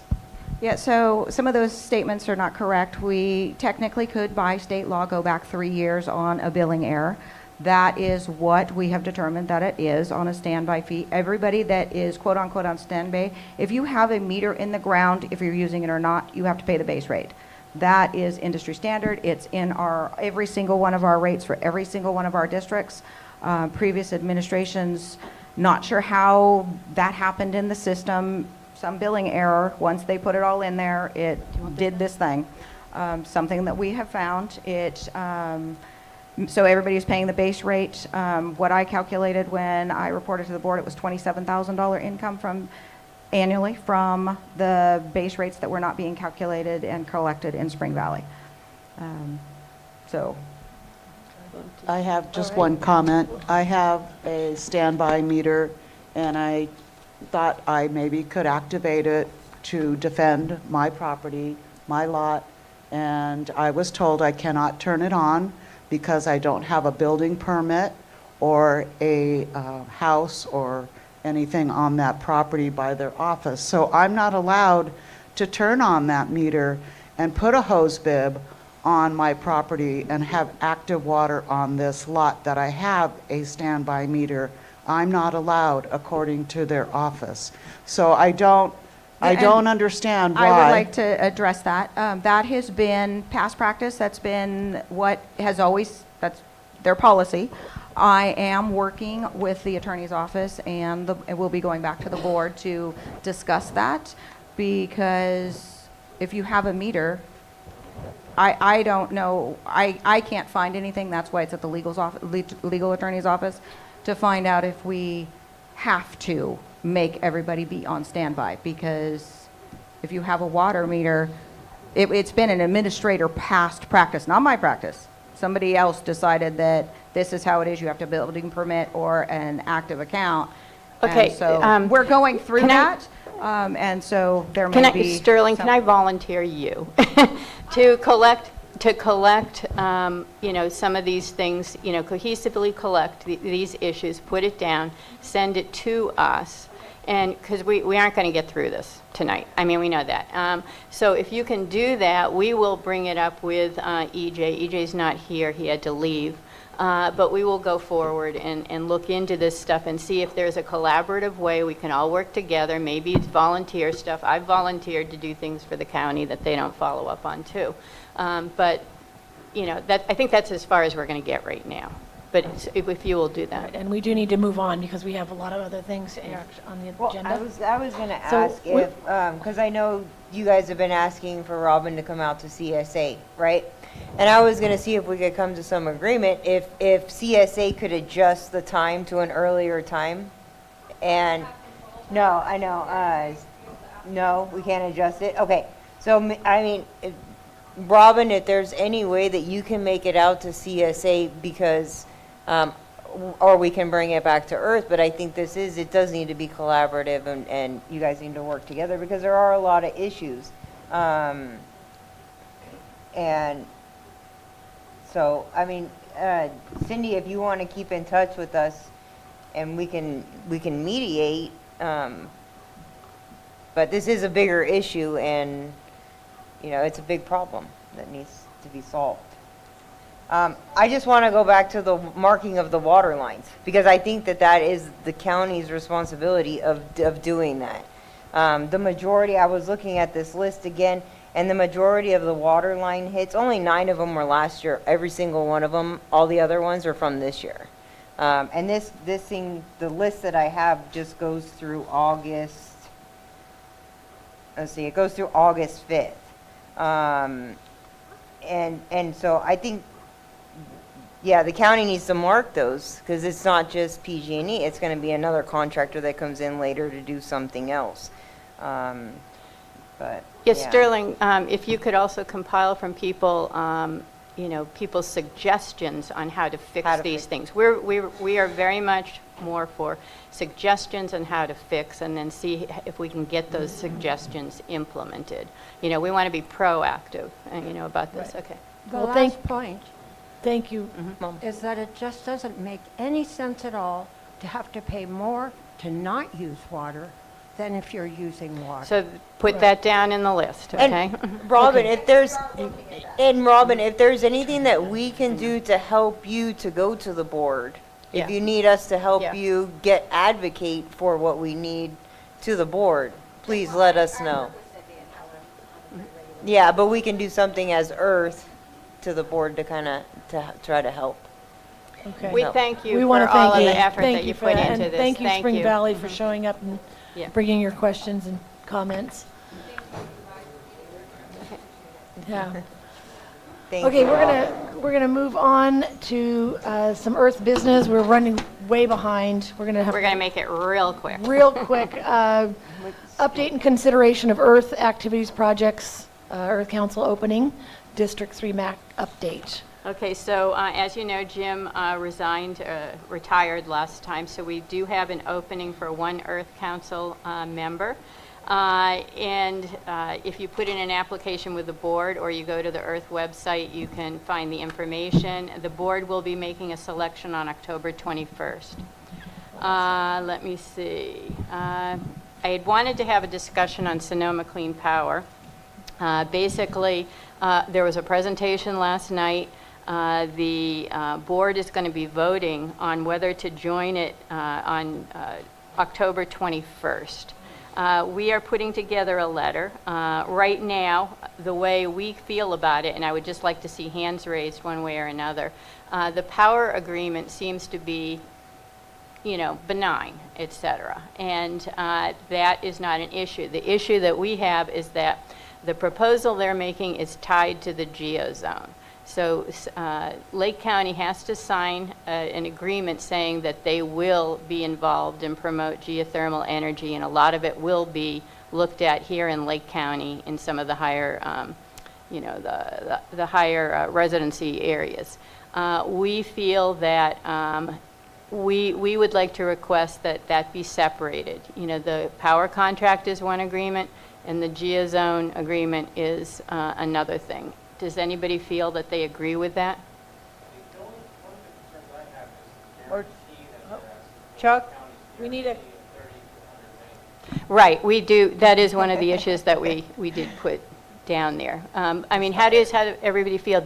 Are you interested in the power agreement? You're not interested. Okay, who is not interested in the power agreement? Raise your hands. Okay, who is interested? Okay.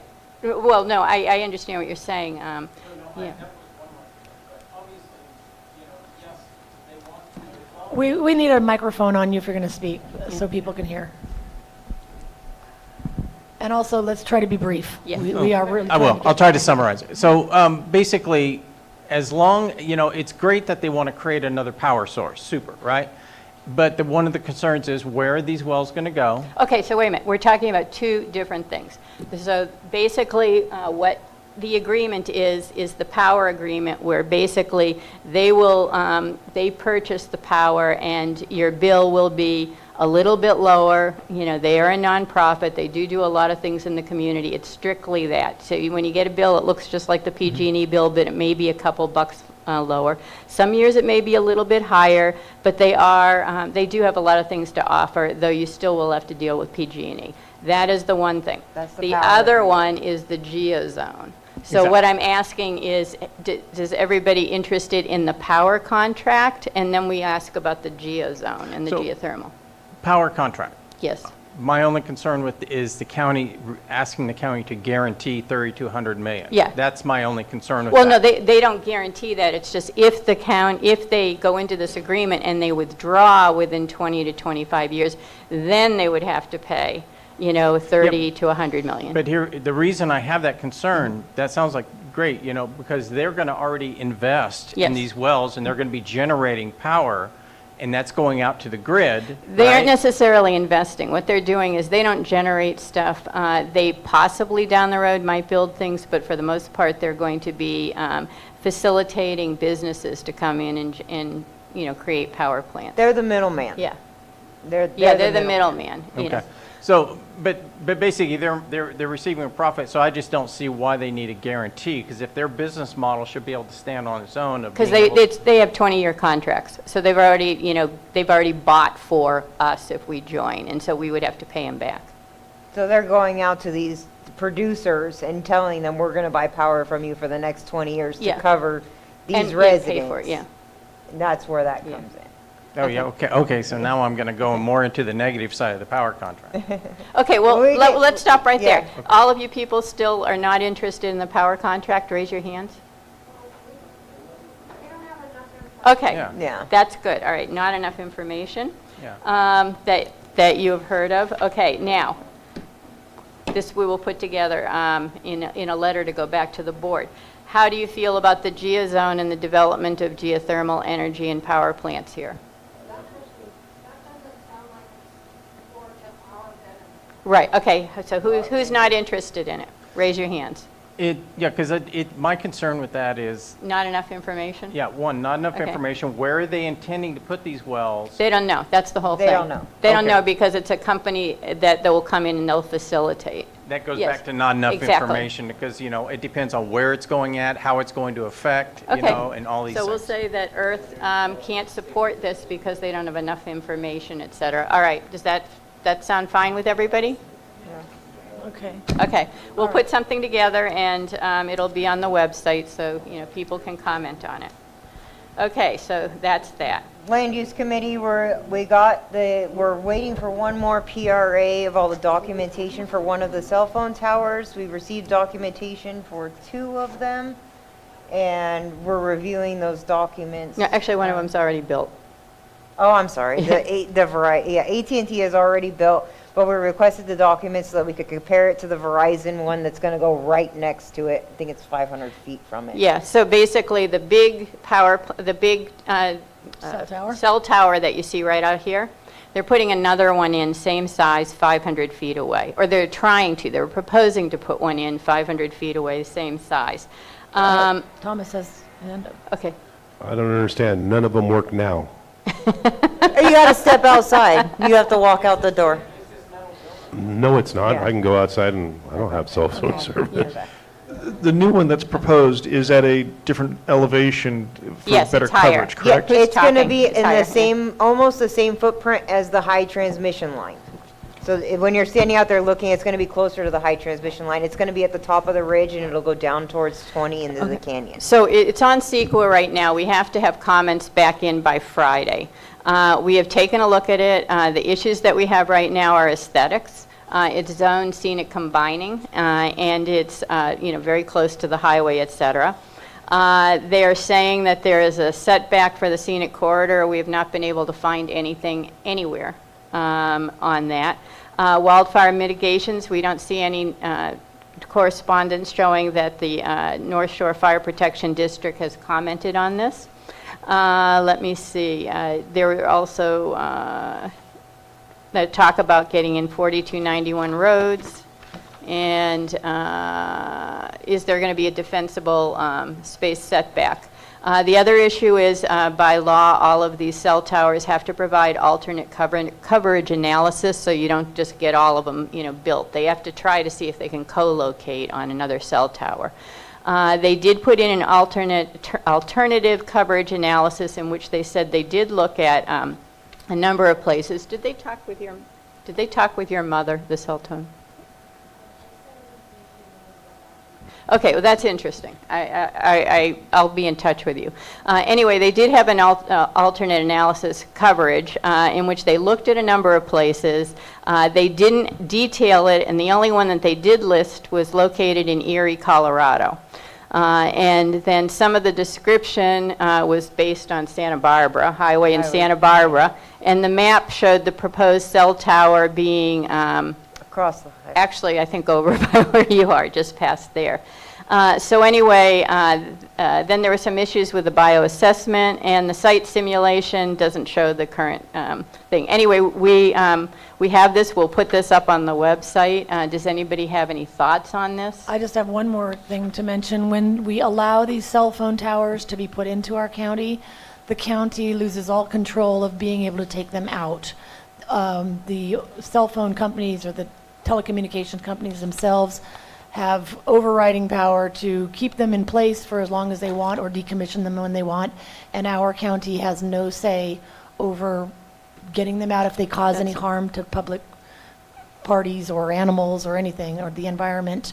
So we just lose control. Once they put them in, we have no say. So that's one of my personal problems with the whole and thing. Steve did mention, I'll just throw it out there, Steve did mention about getting it to conform to the current shoreline area plan and getting it maybe Looking like a pine tree? Yeah. So we had mixed feelings about the whole thing. You know, the pine tree things, they do camouflage it, but it'll be a pine tree in the middle of all these other cell towers and everything. Is that going to make it look stupid? Cheesy. But then if they put another 6 of them up, would we be upset because we didn't have them make them look like pine trees? Yeah, so like Steve was saying, we have to start with one of them. Yeah. Right, so we have to start, and I don't know if. How does everybody feel about Do you guys want it to look like a pine tree or or do a you cell want it phone just to tower? be there? Or do you want it even at all? Well, I think that you say you have to start somewhere, Yeah. even though there may be that one. At least if they have to come back for a re-permit or something, the county can leverage it then. Hey, attach, artificial branches. But the whole point, yes, pine trees aren't prevalent here necessarily, but at least it's something. You're not looking at these metal towers. In a distance, it helps visually camouflage. We could put signs up and call them the Twin Towers, or the Space Needles. So is there, oh, go ahead.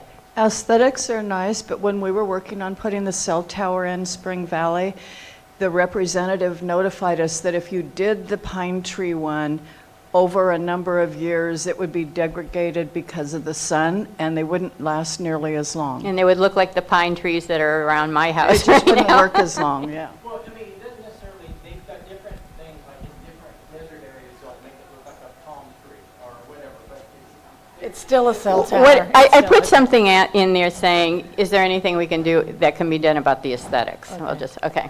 Okay, this, Hold on, real quick, John, are you guys leaving? oh, you have a question? John, no, I was gonna let you know Supervisor Crandall's not here, but he did say that he's still working. They did have their first meeting on the rent stabilization, and they're getting ready for their second one, but he didn't want, we didn't get that far yet, so I see that you're leaving. I just wanted to let you know. Okay? We have a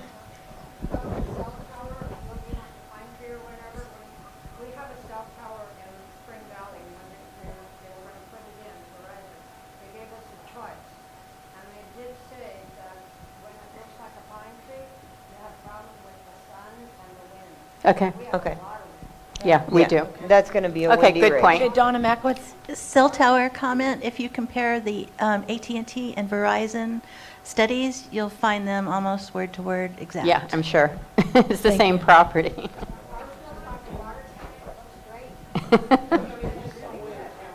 Okay. All right, I'll Okay. mention something in there then. Okay. Commercial. Oh, Okay, yeah. Now we're what's gonna, next? commercial cannabis update. Let me see. We didn't get any updates this month. At the last meeting, we reported all the numerous cannabis violations, and E.R.T.H ended up sending a letter to the Planning Commission chair asking for assistance in getting annual reports onto the PC agenda, but we've not received any response, and it's been 2 weeks, I think. I was gonna. Okay. A cannabis pause was put on the agenda by Supervisor Owen. At the meeting, Director Turner indicated that instead of having a completed cannabis ordinance at the end of this year, she's going to be proposing a programmatic environmental impact report, which could take 1 to 2 years. She'll be coming back to the board on it.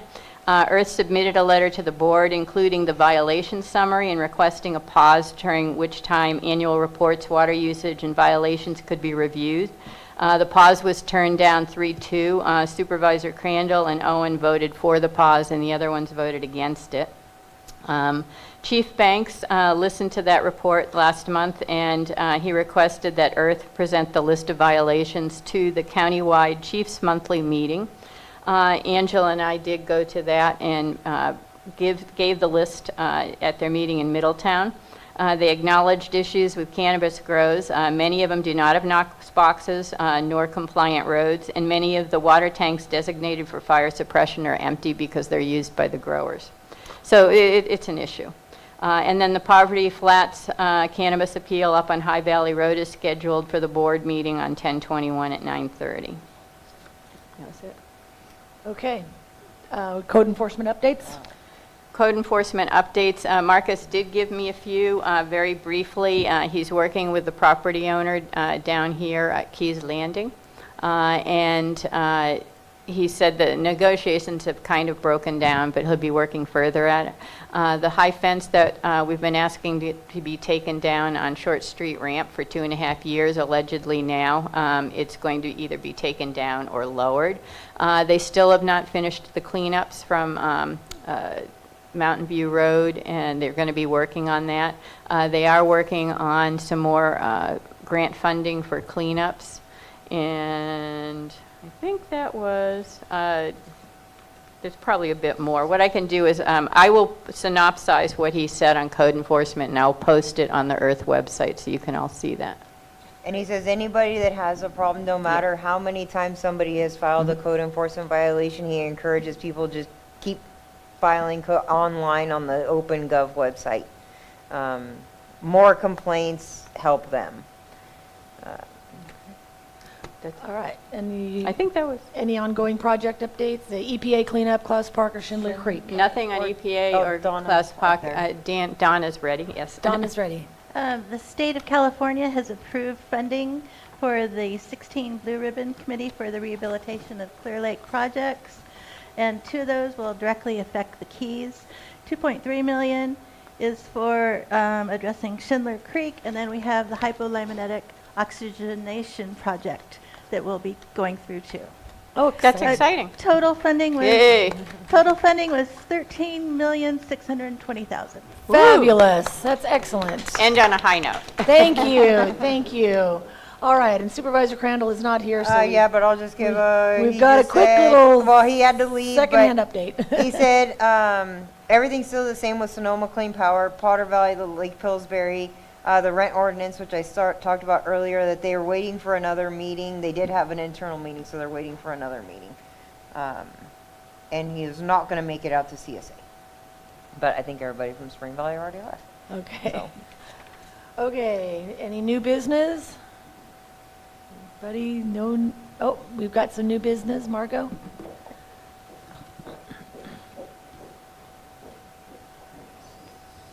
Your board may be receiving a request from Worth to form a District 3 subcommittee on senior housing. Yes, we know about that. Yeah. Okay, very good. Thank you. Thank you, Margot. Okay. Oh, one more. Go ahead. Hi, Gail Delane. I just wanted to ask if at the next ad hoc committee, some people from the mobile home parks might be able to be present. So I don't know if this is the right time to ask that, or What ad hoc committee? Are you talking about? That's for the ordinance, the Oh, rent that's stabilization? Supervisor Crandall's. We don't know anything Okay. about it Yeah, yet. Oh, okay. You'd have to deal with him That's directly. it's a county group. It's Yeah. 2 supervisors and then people from other parts of the county. Okay. It's like social services. Mhm. So reach out to Supervisor Crandall, but it's not really a public involvement. Okay, Yeah. thanks so much. Thank you, Gail. Okay, any other announcements? One quick announcement, PG&E sent out a notice, I posted it, it's on the Facebook page, that they're continuing to do their safety work in Spring Valley, they're already doing it. Contractors are gonna be working along Quail Trail, Spring Valley Road, Coyote Way, Fox Way, Doe Trail, and Wolf Creek Road to remove any power lines or equipment that are no longer needed as a result of the recent undergrounding work. Work is expected to continue through October 11th. The work is scheduled during extended business hours from 7 a.m. to 7 p.m., including Saturdays. work traffic and traffic control may be in place, so everybody just know until October 11th, if you're in Spring Valley, 7 a.m. to 7 p.m., you might run into traffic control. And we posted that on the Earth website with contacts if you need, It or a does phone have- number. Yeah, it has a phone number and an email address if anybody has any questions. Okay, any other announcements? All right, that concludes this meeting today. Our next Earth meeting will be Wednesday, November 5th at 2025 at 4 o'clock. And we adjourn this meeting at 6:04 p.m. Thank you, everyone, for coming. We value your input and your time.